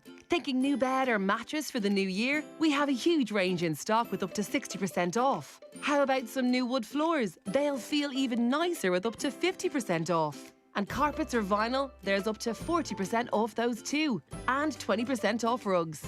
Quality really does cost less at the Des Kelly Interiors winter sale. Now on. Unaccompanied learner drivers and the owners of the car they drive now face stiffer penalties, with almost 2,500 cars having already been seized. If you've had a learner permit for some time, there's never been a better time to apply for a driving test. The average waiting time for a driving test is less than 6 weeks, and even less if you need one in a hurry. Passing your test could lower your insurance costs and, more importantly, make you a better, safer driver. Visit passthetest.ie. A message from the Road Safety Authority. The ultimate January sales event is now on at Frank Keane BMW. All 2019 registered ex-demo BMWs are reduced to clear with low-rate finance, up to 5-year service inclusive and up to 3 years warranty. This January, exclusively at Frank Keane. Book your test drive at Nace Road or Blackrock. See frankkeenbmw.ie. BMW Financial Services Ireland is regulated by the Central Bank of Ireland. Warning. You will not own goods until final payment is made. Connacht versus Toulouse, live from the Sportsground. On Off the Ball. With Vodafone, official sponsors of the Irish rugby team. Team of us. Everyone in. And this is Off the Ball Saturday with John Duggan until 5:15 in the Premier League. Manchester United 3, Norwich 0, Chelsea 3, Burnley 0, Everton 1, Brighton 0, Leicester 1, Southampton 1, Wolves 1, Newcastle 1. Earlier finished Crystal Palace 1, Arsenal 1. 5:30 kick-off at White Hart Lane for Spurs against Liverpool. Asking people on 53106 for their predictions for 2020. John, football Kerry, hurling Galway, Champions League Man City, Champions Cup Leinster, Euro Spain, Olympic medals 4, rowing, golf, and you guys will have to learn all about the equestrian sport sports, as the three teams will be the big story. Well, I did speak to Judy Reynolds back before Christmas, but thanks to your text, Ferguson Mayo. 2 Irish clubs to qualify for the group stages of the Europa League, and with it, a generation of Irish kids to start supporting Irish teams. That's from Johne. And hi, you can dream about your long odds accumulators all you like, John, but Kilkenny 11-2 for the All-Ireland is the bet of the year. With Brian at the wheel, TJ conducting the orchestra, our young talented team will dominate the 20 starting this year. That's for Maura Marnell, the Kilkenny Cat. I love your optimism, Maura, but I think Limerick will win the All-Ireland. Pat O'Gara, football Dublin again, hurling Cork, Champions League Liverpool, Six Nations Wales, golf the Masters, Shane Larry will go well, US Open Ricky Fowler, PGA McIlroy and British Open John Ram. Well, what about Connacht this afternoon? 14 points to 7 down, winner bust for the Western Province against Toulouse. Can they turn it around in the second half? Let's return now to the Sportsground in Galway for live and exclusive commentary with Liam Toland, Johnny Murphy and Neil Treacy. Thanks, John. Well, Toulouse back out on the pitch. We're just waiting on the Connacht players to join us. They're taking their time to get out. Tim Elnott, the team manager, is walking out though. I would just before we get to see them, and is there going to be any changes? I would think that Slade should probably be on now at this stage, because they need to up the tempo. Sorry, I just want to say that before we get to see them, because it's certainly something I think that could impact positively Connacht's play. Well, we're going to see them walking out now in the next minute or so. The Toulouse subs are out. The Toulouse starting team have been out for the last minute or so, and a couple of the Connacht subs have been out sitting on the bench for the last couple of minutes. David Horwitz and John Porch had been out. They've had a run around as the Connacht players come out again. As Jared Butler, Tiernan O'Halloran, Ultan Deland, Paddy McAllister, Jack Carty is there, or Joe Maximu, I believe, is onto the pitch as well. It looks like Ultan Deland is going to have come off the pitch. I don't see Deland out there. I do see Stephen Kearns, so Quaylen Blade still going to be on the bench for the start of the second half. But Connacht have made one change, and it's Joe Maximu, the English second row, in his second year at the province, is onto the pitch for his 11th game of the season. He's been much more prominent than he had been in the first campaign that he had here in the west of Ireland. Played 10 times last season. He's already passed that mark now for the campaign, but losing Ultan Deland at half-time, that's a big blow in itself as well. As well as that, like, Toulouse are going to qualify, aren't they? But really, they must be ruthlessly interested in where they're going to qualify in the table. They want a home quarter-final, and that doesn't augur well, really, does it, for Connacht, and with Deland off as well. And Zach Holmes sends that kick. It's a very good kick. Hangs up into the air and lands just inside the Connacht 22 on this left side of the pitch. That's where every kickoff has gone so far in the game. As Connacht retain possession, and Stephen Kearns gets ready to send the ball back in the direction of Ramos. And Toulouse are 4 in the backfield there, which makes a kicking game out of trouble for Connacht very difficult. And interestingly, guys, as well, I mean, it could just be for the moment, but those flags down behind the try line don't seem to be moving as vigorously as they were in the opening half of the game as well. Connacht are going to have to play pretty similar to what they did. They're going to have to keep the ball in hand, try and move the point of contact a bit, but look to play out, which probably could suit their style a bit more. In the first half, they probably tried to play too much. Joe Maximu gets the ball into his hands for the first time, as Connacht just a few yards outside their 22 on this near side of the pitch. And Kearns gets ready to kick once again, as Guiton is the one who's back there, but that kick from Kearns hangs up into the air, and it's a Toulouse hand it falls into, and they retain possession 10 metres inside the Connacht half. Charlie Famina now is stopped as they move to the right, and Jerome Kino puts it into the hands of Guiton, back into the hands of Jerome Kino. A little 1-2 there, and Toulouse now finding gaps and edging their way towards the 22 in the centre of the pitch. Guiton. It's important as well, Neil, right. We were commenting on how Connacht were comfortable playing rugby, just like Toulouse are doing. The difference is Toulouse have such assets that if they can link up to their back three, there's definitely tries on the board for them. So they will approach this half differently than Connacht. And a little decoy run there, and they gain inside the 22, and it's Peter Aki who's stopped, working their way back around 10 metres inside from this near touchline, 6-7 metres inside the Connacht 22. Charlie Famina again, who's racked up the carries so far in this game. It's Toulouse keeping it fairly tight, having played into that strong wind in the opening half of the game. it's not the most beautiful rugby to watch, but it's very, very effective. They're attacking around the fringes very well.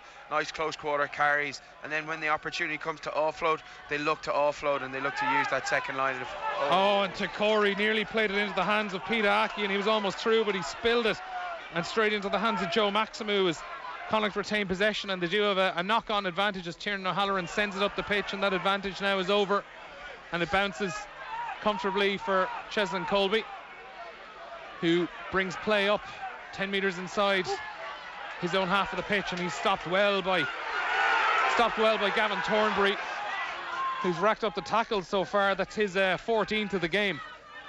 A lot of Connacht players in double figures already, with Toulouse owning the ball for an enormous amount of that first half. But Toulouse keep their hands on it. And Guiton just offers a bit of protection while he waits for Faumina and a couple of other forwards to come in and support him, as Dupont prepares to send a box kick down in the direction of Stephen Cairns and Jack Carty, and it's Carty who comes up for it and takes it well, and he's tackled by Arthur Bonneval and brought to ground,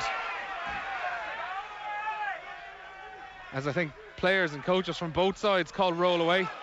Finlay Beelan puts it into the hands of Paddy McAllister, and it's judged to be a knock-on from the loose head prop, as a grubber kick is sent down, and there's a Toulouse man chasing it, and that's carried over. That's carried over the try line, it looks like, but he's done well not to touch it down, and Connacht keep possession, and if they can just get the numbers back and control things. Jared Butler now has done very, very well to just gain an extra couple of yards, but Connacht do need to get their numbers back and just settle things down. It was a big risk. They slid in over the ball and brought it in over the try line, but managed to get back outside and avoid conceding a 5-metre scrum. But it looks like they are preparing now to send a kick out to touch, and Jack Carty's kick is blocked down, and who's going to get there? And it looks like a Toulouse hand is on it, and it's a Toulouse try. I think that's the difference in the two teams. So in the first half, Connacht would have been happy to play tic-tac across the pitch, play in their own half, where Toulouse played 3-4 phases, box kick down, they got a turnover 2 phases later, and then they utilised that attacking kicking space. So Bundy Aki was in the front line, and then just pushed the ball into the 5-metre. They did really well to get the ball out, but built enough pressure that it just a simple block down try. And they didn't expend too much energy. They just played very simple, very accurate, and just built the pressure. And we're like, right, get out of your own 22.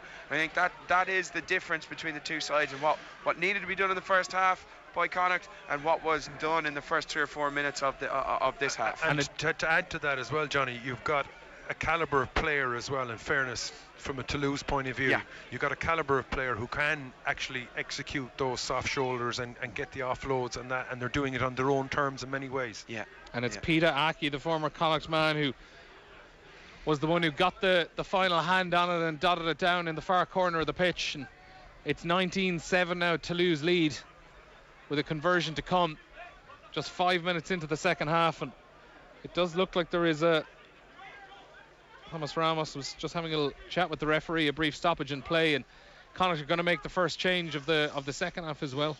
Quaylen Blade has got the bib off, he's ready to come on. Ramos now, this conversion from just outside the 22, right on the far right touchline of the pitch. He's going to kick it right-footed. 2 out of 2 in the opening half, but both those kicks were probably about 15-20 metres in from where he's placed this ball at the moment. And he steps up and strikes, and it heads in the direction of the post, but he's found it, and that is an absolutely brilliant conversion in those conditions. Thomas Ramos absolutely nails it. And Connacht have a mountain to climb here with 46 minutes gone. It's 21 points to 7. Johnny, you were referring to the drill kick through, but Ramos, the wheels, I didn't realise he was that quick. He just burnt up the ground, didn't he? But Aki under massive pressure there. He has he just glides over top speed, very, very high end top speed. Connacht made 2 changes in that phase just after the try, and Dave Heffernan has also come onto the pitch, replacing Tom McCartney. Heffernan among that Connacht bunch who were involved in this game in 2016 when Connacht beat Toulouse. It's looking very unlikely that we're going to see something like that this afternoon. They trail by 14 at the moment with 7 minutes played in this second half. Johnny, there was 2 block kicks from Jack Carty, one in the first half and one there. Is it a trajectory? Is it a what? I think his set is probably a small bit towards the kind of kicking like a Gaelic footballer, rather than being as square as you can in a lane, and also probably just not enough depth. You see the dead ball lines in the sports ground are quite tight, so you actually don't have a huge amount of space if the ruck is quite close to the try line. That lineup was won by Gavin Thornbury, but he actually knocked it on moments later, and Toulouse won the ball back. And Cheslin Colby now has his hands on it. Was he held on the ground there by Paddy McAllister when he was tackled? No, says the referee Luke Pearce, but he is going to stop play at the moment. It's going to call a knock on against Toulouse. So Connacht will have a scrum here, about 15 metres inside from this near touch line and 10 metres inside the Toulouse half of the pitch.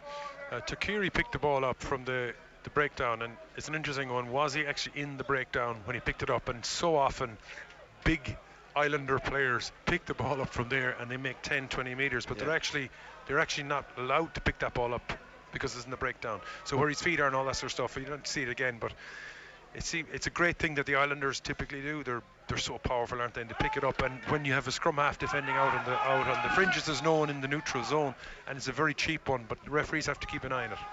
Well, he's actually called he's called a Connacht knock on in the end. It's going to be a Toulouse scrum, Dupont to feed in 10 metres inside their own half of the pitch, 15 from the near touchline, and it goes to ground straight away, and it's a penalty for Connacht. And I think he's actually pointing at Clement Cassettes, the number 1. No, it's Charlie Faumina, the tight head prop, who he's gone to, who Liam, you had pointed out a number of times in the first half, had lost his bind. Yeah, no, he did well on one of the scrums late in the first half, but in the main, he looks like he's focusing on his ball carrying. When he gets it, when it's like those computer games, and you see the energy levels going down in the corner of your computer game, and that's like him. He just loses a little bit of concentration, and he gives a cheap angle, and he becomes quite vulnerable. And we could see it on the replay there in the corner of the pitch. As soon as himself and Paddy McAllister came together, Faumina straight to the ground, and Luke Pearce had no hesitation and giving a penalty to Connacht. Dave Heffernan, he was successful on his first line out, and once again he goes to Gavin Thornbury, who takes well and has been the target of pretty much all of the Connacht line out so far. And they get it back to Dave Heffernan at the tail, who breaks off towards the left when he was under pressure from some Toulouse players and manages to gain a couple of yards. And then Quaylen Blake, can he step up the pace of this game for Connacht as they get an attacking platform inside the Toulouse 22 for the first time in quite some time? Bundy Aki shifts it on out to the left as they work their way towards the far touchline. Blade moving back in field to Maximu. Oh, he's on the ball. And a tackle, and Toulouse get over, and it looks like they've turned it over. They have, and those groans from the crowd here in the sports ground. No one backfield. Boom. And all the space in the world for Thomas Ramos to kick, and it's into the hands of Matt Healy, and Cheslin Colby has come in and absolutely nailed Matt Healy. I tell you, that is worth the ticket alone to see two flying. Like, Matt Healy is no slouch. He is a quality counter-attack player, and Colby himself, not dissimilar in physique, but they met, didn't they? Isn't that the beauty of the gladiatorial part of our game? Thanks for coming. Into each other. Huge gain by Toulouse there. They didn't mess around. They got the ball out. Really good, positive tackle in terms of what was a massive collision right here in front of us between what would probably the two smallest men on the pitch, but credible collision. Here comes the cavalry for Toulouse, changing their entire front row. Hooker, Piero Mavaka, Rodrigo Netti and Dorian Aldegheri all coming on in place of Charlie Faumina, Julien Marchand and Clement Castetz.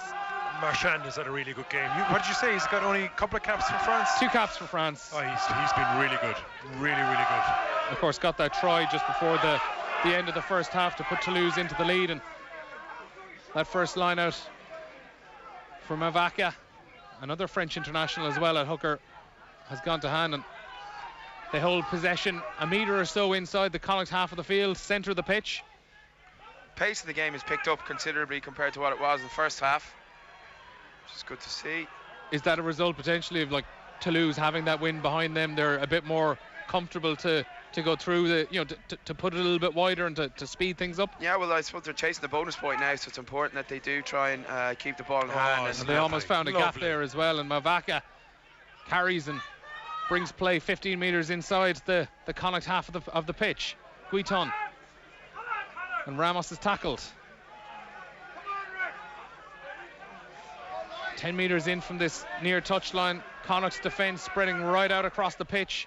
Tiernan O'Halloran the only one stepping back, take the penalty, surveying possession, and Toulouse have been playing with a penalty advantage, and we're going to come all the way back towards 10 metres inside the Connacht half of the pitch, on the far side of the pitch towards that far touchline, and it's going to be a Toulouse penalty. But my one takeaway, like we've been talking about the tactics from both sides, but the ability of Toulouse to use about 3 or 4 metres of width and put all their attack down there, and dodging little weak shoulders, and then this beautiful little offload, and players powering onto the ball. It's down in very narrow channel. When it works, you just flood all the attack down, and it's really lovely to see. It's very hard to defend because you're trying to defend really close, but then also they have such a threat out wide that you don't want to compress too much around the ball and give them the space out wide. Give the likes of Colby and Ramos the space on the edge. Substitution for Connacht, Dominic Robertson-McCoy on for his 15th appearance of the season himself, and Quaylen Blade have played in every game so far. He replaces Finlay Bealham at tight head prop, as Toulouse now, and Jerome Kino just about manages to take that line out. But some good pressure there now from Joe Maximu, and Connacht almost looked like they'd stolen it for just a half second, but Toulouse managed to hold the ball and keep possession just on the edge of this Connacht 22, as they push for a bonus point try. A win of any kind is going to book their place in the quarterfinals with a game to spare, but they are going to want to secure home advantage in the last 8 of the competition, and that's a huge tackle from Tom Daly, as Toulouse are stopped again just outside the 22, and it's Tulafua now who has it, and Cheslin Colby next, and in the end we're going to blow possession up for a Toulouse knock on, and Connacht will have possession 3 or 4 metres outside their own 22, 6 or 7 in from this near touchline. A knock on from Toulouse. But they're intent. It's wonderful to see. They're continuously trying to play the ball out of the tackle, not during the tackle. They're dominating it, and then they're circling around, and in that environment, in these conditions, the ball will go to deck a couple of times, but still, their intent is really, really wonderful to see. Are we seeing the quality that a team like Toulouse have now in the second half, that maybe they've built up the bit of the lead, and they have the cushion now where they're going to try go for the bonus point, and they're going to try turn the screw that little bit more? Yeah, but I think that they're in charge, and they're the away team, and that's a disappointing from Connacht, obviously, but they're in charge. It's up to them to get this bonus point. If they don't, it'll be entirely their own fault. I think the bonus point is massively important in the context of the tournament, because you finish 1 and 2, then you have a chance. You get the home semis, and you don't want, you don't want that to come back. That point that they might miss today, they don't want that to come back and haunt them when the quarterfinals and semi-finals are finalised next Sunday evening. Yeah, and it looks like they'll surely be having Leinster and possibly Racing 92 to deal with for the top to 1 fight and 2. It out for the just top by 1 way and of 2. Leinster, I just checked one of those sites yesterday. 1 to 200 for tomorrow's game against Lyon. So for those who think it's going to be a French upset, we have that game as well tomorrow afternoon on Off the Ball, and I was obviously looking 1 to through 200. I was looking through the on a 2-horse race. The team that Lyon have selected tomorrow. Yeah. Out of their entire 23, I think it's 78 or 79 international caps between the 23 of them. Yeah. Well, like 39 in the first 15. I don't know. Can you? Cian Healy alone is 95. Yeah. I just don't know. You've got to go back into Greek mythology to come up with a 1 to 200 on a 2-horse race. With the Achilles heel and all that sort of stuff. But it's a real problem why we have a slight lull in play with Europe. It has dimmed in the sense that the cultured DNA of the teams who want to win it are ever as strong. But there's too easy of a fall away in the competition. I think they have to restructure the competition in one simple way. It has to be very punitive if you switch off during it. In other words, the rewards, if you come in, say outside the pool, but if you come, say, 12th or 13th, that there's a lot of money available to you. So there's an encouragement. There's some way of encouraging teams to stay competitive. Because after 2 rounds, some of the sides just give up. And Connacht now, they kick possession with their penalty up towards the halfway line here, and they've won their line out, and it's Paddy McAllister there who sends play out, acting as scrum half in the direction of Joe Maximu, and Quaylen Blade manages to get in over now, and Tom Daly and Jack Carty and found a gap there of Connacht, and they've worked their way into the Toulouse half of the pitch. David Heffernan has injected a huge amount of energy into Connacht's But attack. unfortunately, there's been a knock-on there as well. And this one coming from their captain, or from Dave Heffernan as well, who had made the initial break. Dennis Buckley is coming on the pitch as well. Dennis Buckley is coming on. We're going to take a Premier League update in a second now as well. I might just find out exactly. We're going to go to Old Trafford for the latest between Manchester United and Norwich with Darren Stanage. Manchester United 4, Norwich City 0. Mason Greenwood, the substitute. He's the man who scored it. He chested the ball down from the edge of the area, took a touch, and then fired left-footed into the bottom left-hand corner. It's Manchester United 4, Norwich 0. You're not missing anything here at the Sportsground. It's still Toulouse who lead by 21 points to 7. A little break in play at the moment as we wait for a substitution as Dennis Buckley comes on for Paddy McAllister. Still have time though before a scrum. We're going to take another goal update from the King Power Stadium. Leicester and Southampton. Clive Edwards. It's Leicester 1, Southampton 2. It's Danny Ings with what may prove to be the winning goal here in the 82nd minute. It was some sloppy Leicester defending. Danny Ings set through. He used his pace and he kept a cool head to beat Kasper Schmeichel. The keeper got a foot to it, but he couldn't keep the ball out. It's Leicester 1, Southampton 2. Leicester 1, Southampton 2 there at the King Power Stadium, the latest score. You're listening to Off the Ball here. Neil Treacy alongside Liam Toland and Johnny Murphy as Connacht trail Toulouse here by 21 points to 7 with 57 minutes played, and Toulouse preparing one of their more experienced veterans, Johan Huget, about to come onto the pitch. Like, you know, it's you know, the classic case when a young tight-head prop survives the first 60 minutes and then he sees some internationals come on. Yeah. When you see Hugo come on, number the 23 jersey, I think he's put his tracksuit back on. Maybe there's a change in mind. But he certainly won't weaken the team. But I think the Toulouse back three, the pace of them is just. Well, I mean, neither is Roman Ntamack if he's going to come off the pitch at any stage in the game. Yeah, I think he's still learning. Like, for a guy who's accomplished quite a lot, he's still very much learning. And you know, how would he cope in these conditions? They're big learnings for a relatively young player, aren't they? Yeah, and I mean, he's achieved so much already at this early age. So many caps for France. But like, a lot of that is we don't still know. Can he control a game of this caliber in these conditions? Well, are the conditions actually settling down a little bit at this stage? The wind doesn't look as strong as it probably was. From what we can see, the rain seems to have gone away a bit. But Toulouse now still have the ball as they get up towards the 22. And Dupont now moves to the left. And as his number 8, Tolafua, there in front of him. And just a lovely skip pass, and it's Peter Aki who plays it inside to Cheslin Colby, but he's stopped well by Matt Healy. Matt Healy hasn't been far from Cheslin Colby anytime he's touched the ball lately. And calls for a knock-on against a substitute hooker, Malvaka, but Luke Holmes says play on. And again, Toulouse have it now. They're about 10-15 metres from the Connacht try line in the centre of the pitch.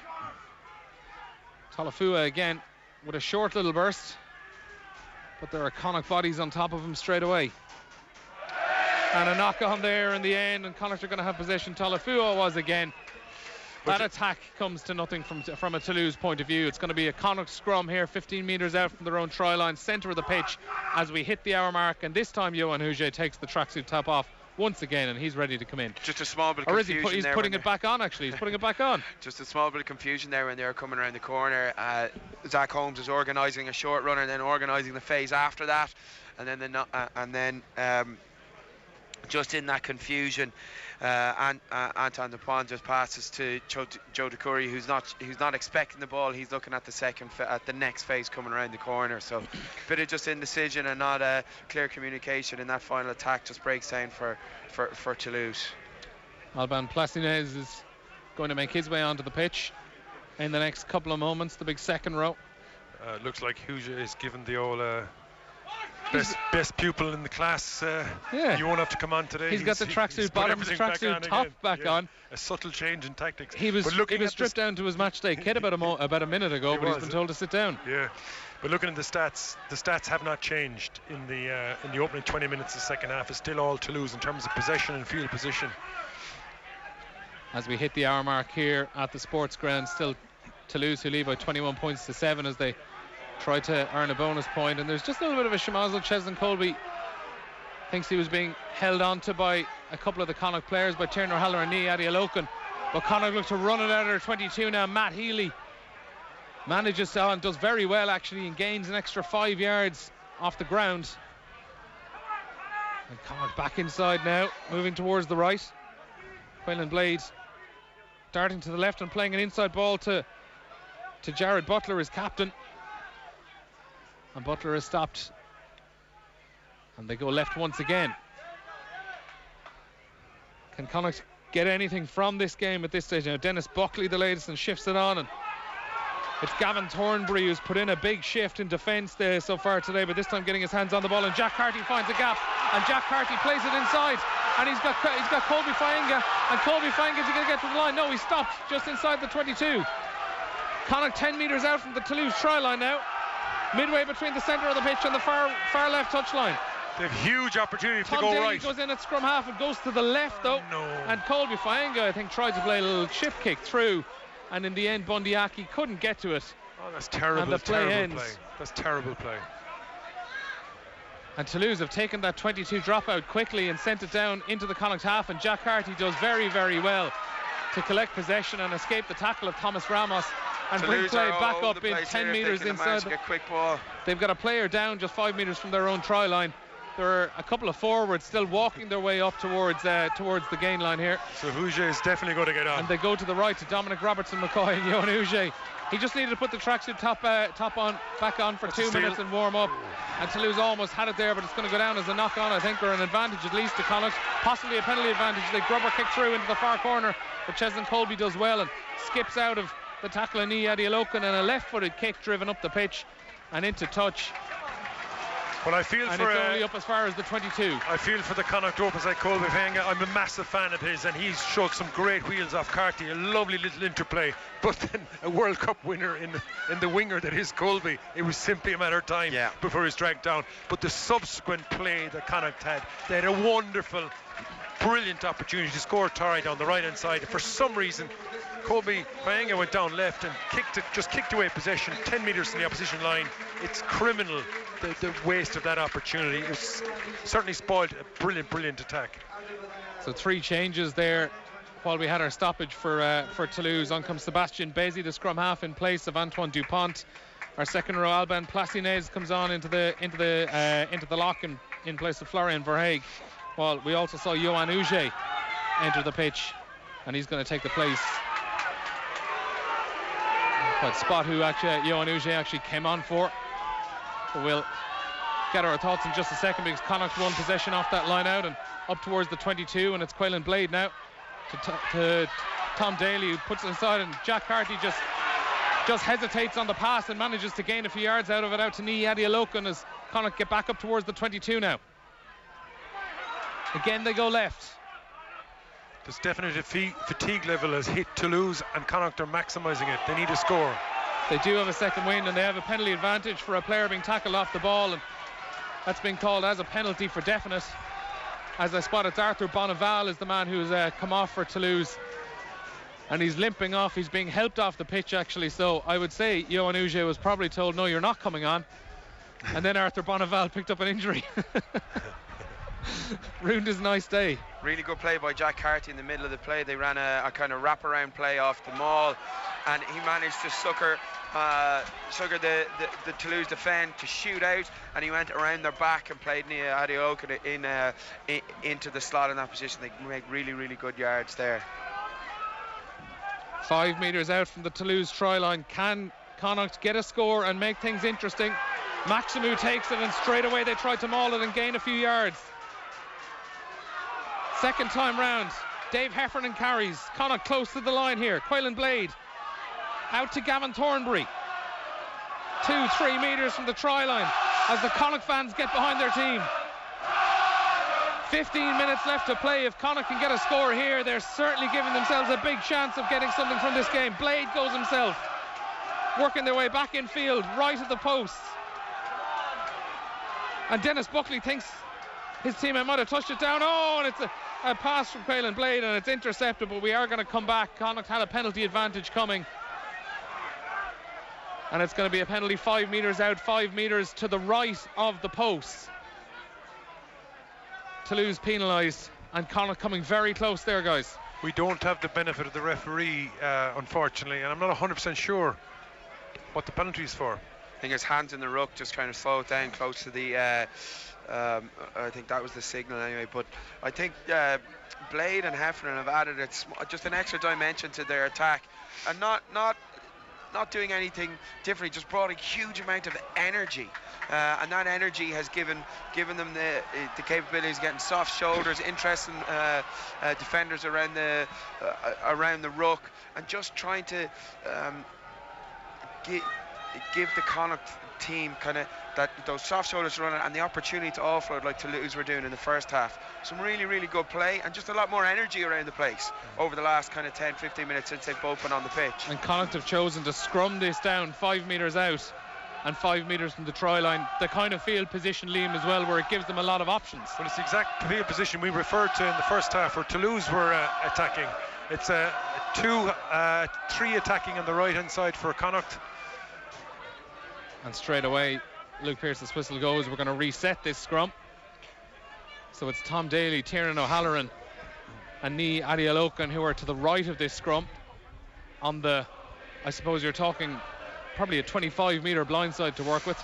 Yeah, it's difficult now, but the advantage in this sense is that it is about another 5 metres further wide than in the first half when Toulouse is attacking, so there's an extra defender gone across for Toulouse. Right, yeah. So, like, sometimes you've got a full-back. Now, the full-back in this case is Tiernan O'Halloran. He's in that attacking line.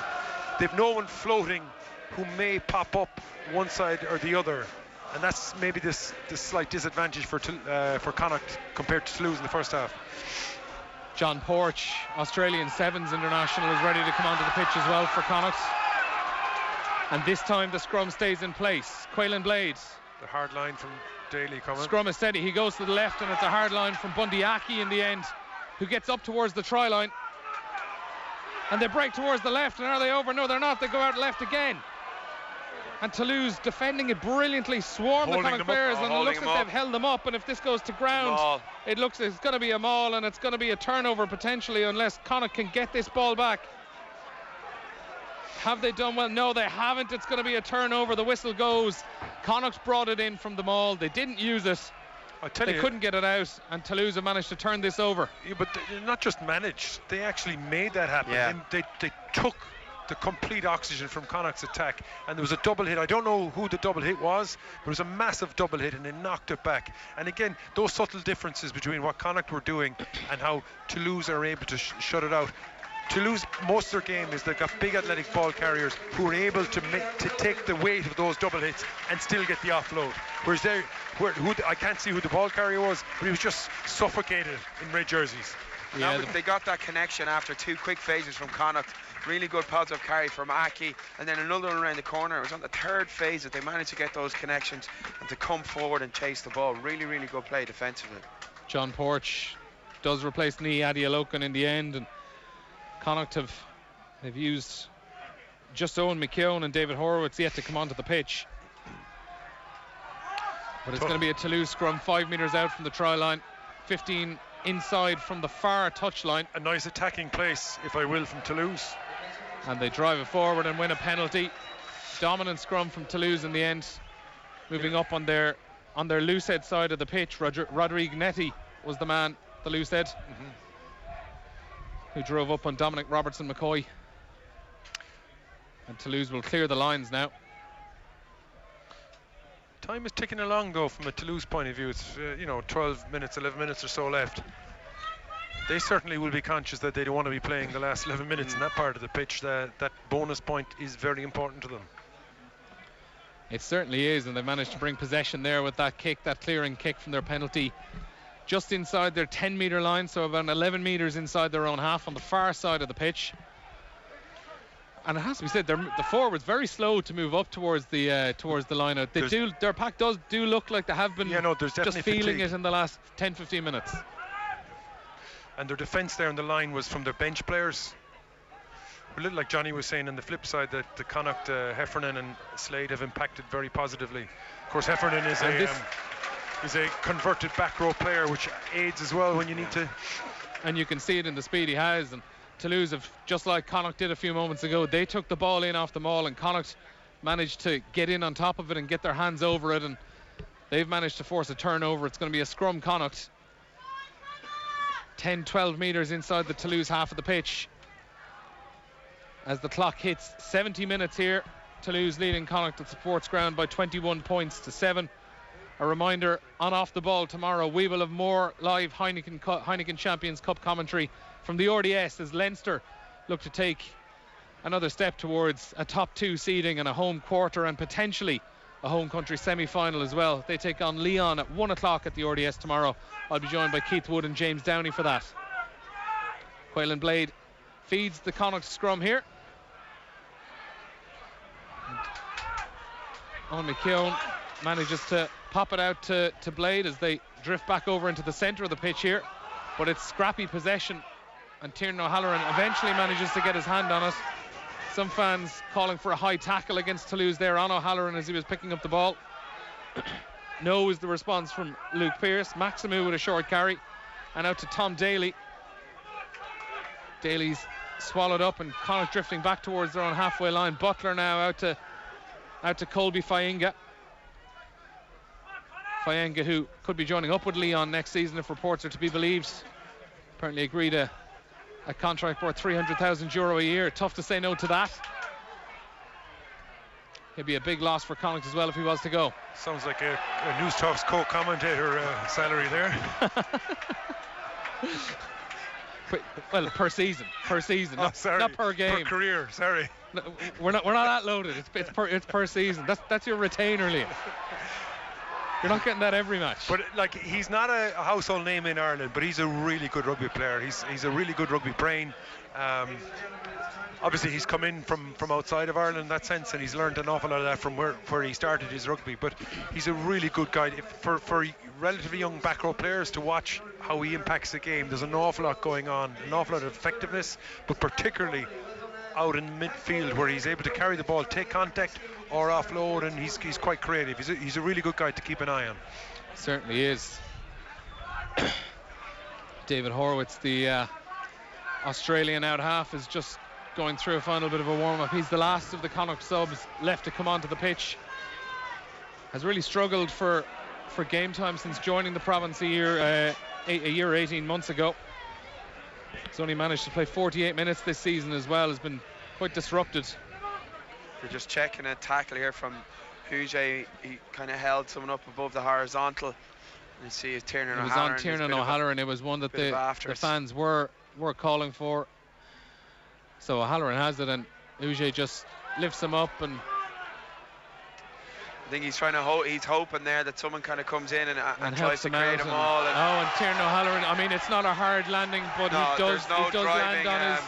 There's no driving force. He hasn't driven him. What he's trying to do there is hold him by the waist and hold him up so that the Toulouse second defender comes in and he tries to create a maul. But Johnny, you'd also say that he held him up as the green jerseys flooding in created the outcome. Yeah. So like if you go by that particular replay, it looks bad. Yeah. But you've got to take into account that 3 or 4 Connacht players came in and affected that outcome. Yeah. Yeah. So Liam, what you're saying there is that Huget had picked him up and he was in a safe position, and it was the Connacht players coming in and the Toulouse players, the bodies coming in disrupted things. Exactly, it's an organic environment. Things happen and continue to happen, of course. But Huget looked like he was just, listen, I'll hold on to you here. And it's going to be a yellow card, just as it was for Colby Fainga in the first half of the game. Very different set of circumstances, and I do feel for Johan Huget on this occasion. But Toulouse are going to be down to 14 men for the remaining 8.5 minutes of this game. Huget only on a few minutes, and has a few choice words for Tiernan O'Halloran as he comes off the pitch.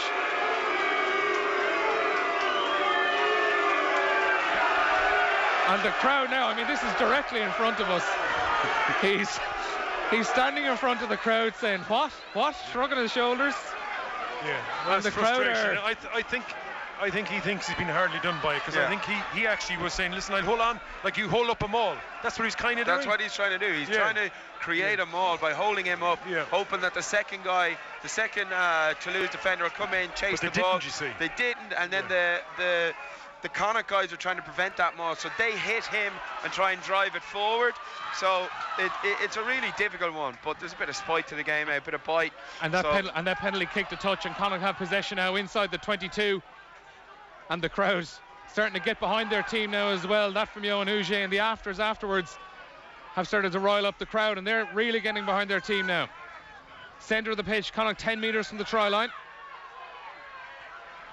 They only have a couple of numbers to the right, but they've spilled it, and Toulouse retain possession and hoof the ball down the pitch.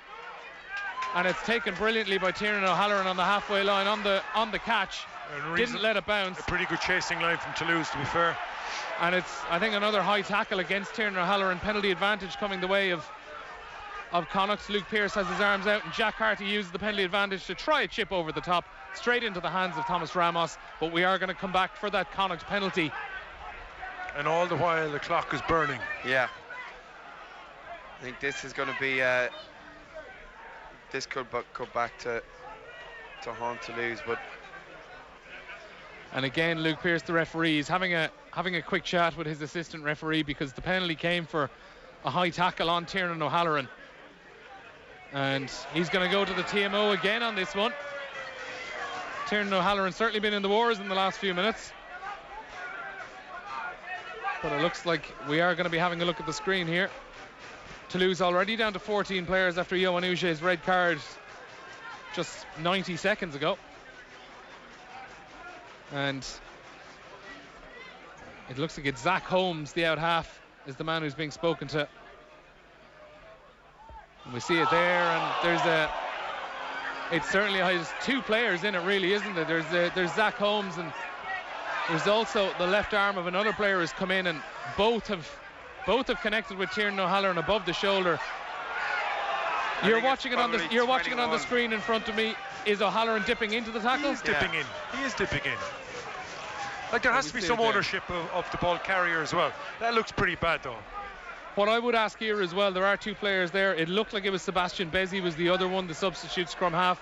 Both players certainly came in with arms, and both players connected above the shoulders. From your point of view, are you penalising one player above the other, or are two players being penalised? Probably penalise first point of contact, but letter of the law, you're probably supposed to penalise two, but it'd be very, very harsh, given that O'Halloran is dipping down to try and get his momentum to go forward. So now I do think that there needs to be a better onus and responsibility put on the tackler. If that's really the reason he's in that position. It's poor tackle technique. If he actually sinks and gets a good spot rather than standing, you can see he's up tall here in that position. If he sinks and drops his hips, he can go low to high rather than being in a height position where he negates that dip. Because if he dips into him, he sinks at the right time, he'll be hitting Tiernan O'Halloran just above his waist. Well, Luke There's Pearce no sink, and that's bad Luke tackle Pearce technique. Now, and it's a red card for the out half, Zach Holmes. So Toulouse are going to be playing the last 7 minutes of this game with 13 players. Zach Holmes jogs off the pitch, and this time round shakes hands with Tiernan O'Halloran and says sorry about that. Like, I think that whole thing can be negated with better tackle technique, and I think that's a thing that has to be pushed on the players, coaches, and responsibility of all levels, that your tackle technique has to be correct, and a lot of it can be managed with your sink pre-contact. Getting your sink correct, then you won't be in that position where you're upright and the potential to hit someone. Oh, that's a brilliant take at the tail of the line out from Joe Maximo, and a huge driving maul here from Connacht as they get from the edge of the 22 right up towards the try line now. And is it Jared Butler who's at the back? Advantage coming for Connacht as they scramble towards the try line. Numbers to the right. Quaylen Blade. Jared Butler screaming to his players that they have numbers out on the right side of the pitch. They still have a penalty advantage, and we're going to come back. Toulouse stole the ball. It is going to be a penalty for Connacht. And the clock is stopped again from Luke Pearce. And is he going to be having a word about the nature of that penalty being conceded as the maul was approaching the try line? I think Jerome Kino is being told, have a word with your players, because I don't want to have to send another one to the bin.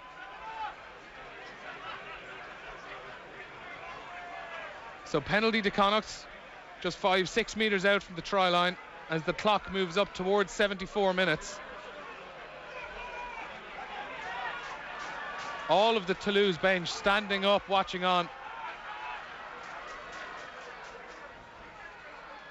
And we're going to watch this a very well executed maul from Connacht, guys, it has to be said. Taking out a brilliant take from Joe Maximu right at the tail, and they've gone with a scrum here now. Of course, because like if you can't convert a try against 13 men off a scrum under the opposition's post, you may throw your hat at it. A simple back row move creates the space, and it has to be a try. There just isn't enough numbers. So they've gone splitting their options. 4 and 2. And Aki and Daly have swapped places. There's probably a 15-20 metre blindside to work with, and that's a huge scrum from Toulouse, and it's turned over. The advantage was there. And another missed opportunity for Connacht. The kick downfield, and Matt Healy spilled it as well, and it's dropped back, and John Porch in the end is the man who collects it for Connacht, but it's all the way back about 3-4 metres outside the Connacht 22, having just been 5 metres.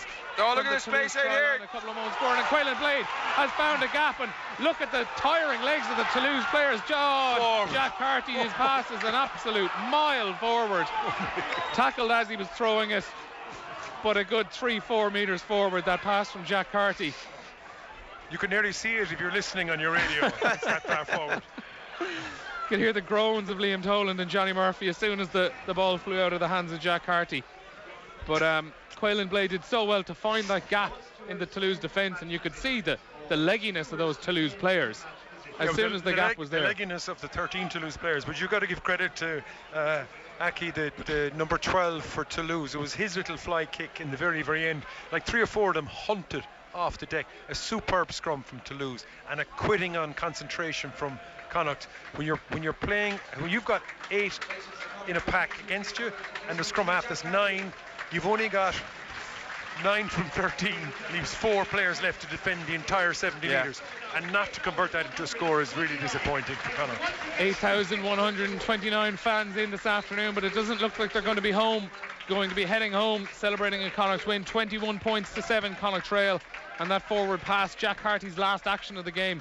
David Horowitz, the Australian, has come on to replace him, while Roman Ntamack is going to be on for these last 4 minutes for Toulouse as well. He replaces Peter Aki, one of our try scorers this afternoon. Two tries in 2 games this season against his former province, Connacht. And he's gone into 10, so there's a little bit of a cabinet reshuffle for Toulouse. At this stage, is it just fill space where you can out there? I assume they're still hunting for the try. If you can get the ball to Colby, you know. And that's a dominant scrum, and they're going to have a chance to kick down into the corner because that's a penalty. But like what you want to do is, you don't even need, like I'd say Colby is such a slippery eel with such pace and power. You don't even give him an advantage in numbers. Yeah. Just get him a reasonable attacking platform. And that kick drilled down by Thomas Ramos. Doesn't get a huge amount of distance on it though. It's going to be outside the Connacht 22 on the far touchline. But Toulouse have 3 minutes now to try get this bonus point try and make it 5 wins out of 5. What an extraordinary last 6 or 7 minutes. The game just kind of... Well, I mean, we were in danger of this game falling flat and, you know, just petering out altogether. So we certainly have plenty to talk about over these last 10 minutes. What does Johnny Giles say? Goals change matches. Well, certainly sin binnings and red cards definitely do as well. But you just have to go out there and do your stuff, as Johnny says. And it's a penalty for Toulouse, and they take it quickly. And Connacht surely not back the required 10 metres. Maul is very dominant. He could have just kicked in the corner. Exactly, Johnny. Not sure why he did that. Yeah, and Luke Pearce has blown his whistle again. Connacht not back the required 10 metres. No, so Ntamack now just a little Ntamack is just going to dink that into the corner, and he's going to be able to nail this to within 5 metres from the Connacht try line. As the clock hits 9 seconds. As the clock hits 78 minutes. 2 minutes for Toulouse to get this bonus point. 2 minutes for Connacht to hold them out and frustrate them.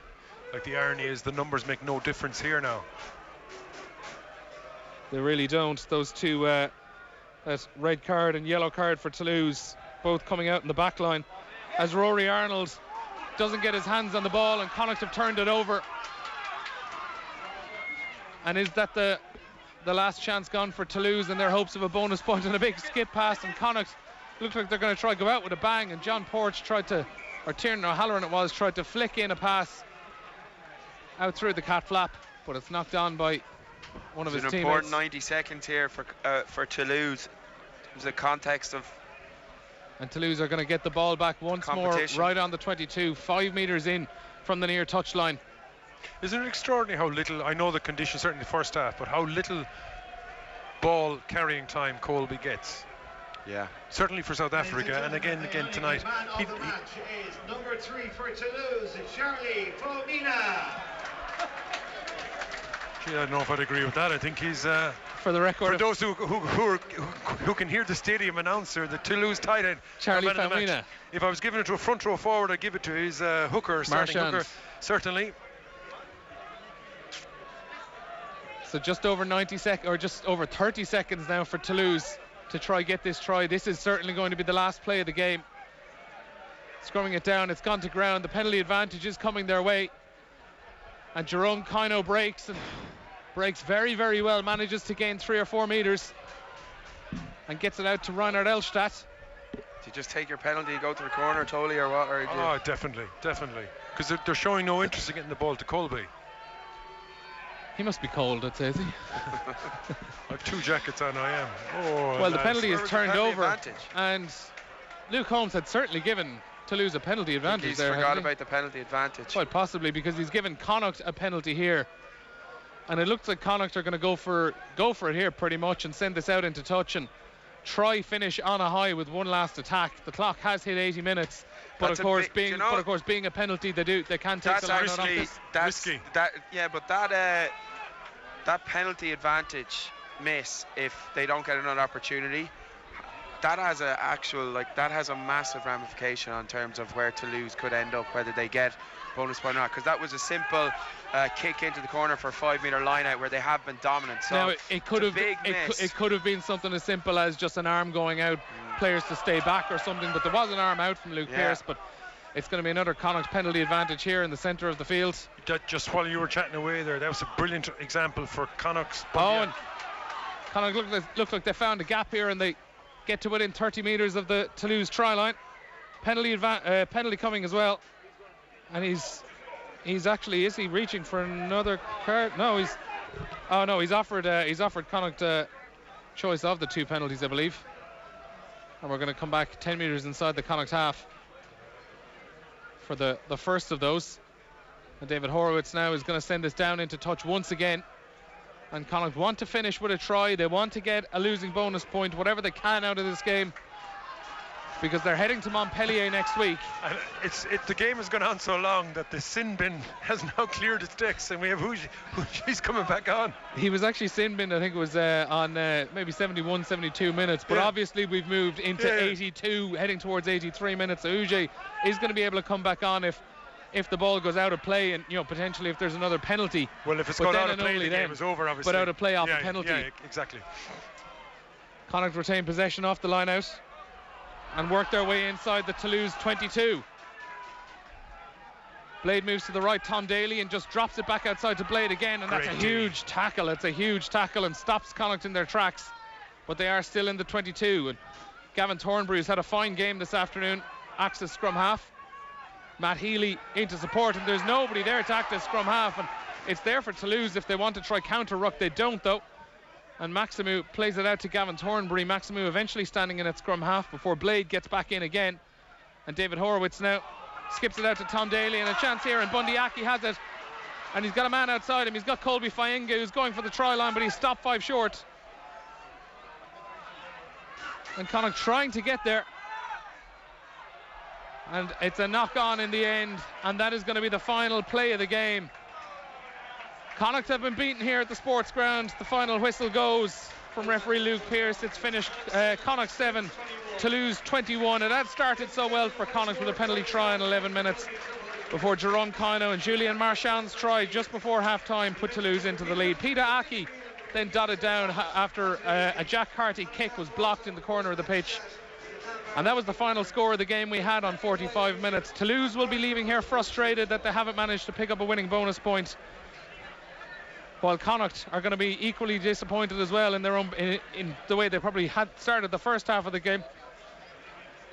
We'll have a quick word from Liam Toland and Johnny Murphy after the game. You can hear it back on offtheball.com. But for now, our time is up here on Off the Ball. We're going to hand back to John Duggan in the studio. Yeah, thanks, Neil. Great commentary. Disappointing afternoon for Connacht in Europe. Ulster also losing today, 29-13 away to Clermont Auvergne. They've got a chance now of being one of the best runners-up if they can beat Bath next Saturday. Just to give you the Premier League results, Manchester United 4, Norwich 0, Chelsea 3, Burnley 0, Everton 1, Brighton 0, Leicester 1, Southampton 2, Wolves 1, Newcastle 1, Spurs against Liverpool at 5:30. Earlier, Crystal Palace 1, Arsenal 1. Don't forget, Off the Ball back tomorrow from 1 with Joe Malloy in the chair. Joe will be joined by David Sneyd and Hugh Farley for the paper review. We'll have 2 live and exclusive commentary games. In rugby, we'll bring you Leinster's Heineken European Champions Cup tie with Leon from the RDS with Neil, Keith Wood and James Downey. And in soccer, the 2 Stevens, Stephen Doyle and Stephen Hunt, will provide the call for Aston Villa showdown with Manchester City from Villa Park. Thanks for listening today. I'll speak soon. Bye-bye. Relaxing afternoons with Harvey Norman. Transform your weekend lie-in with a brand new bed. Visit Harvey Norman today and rest easy. You're in safe hands with our sleep specialists. Go, Harvey, go! There's a new place to buy a Peugeot commercial in Dublin, Sandyford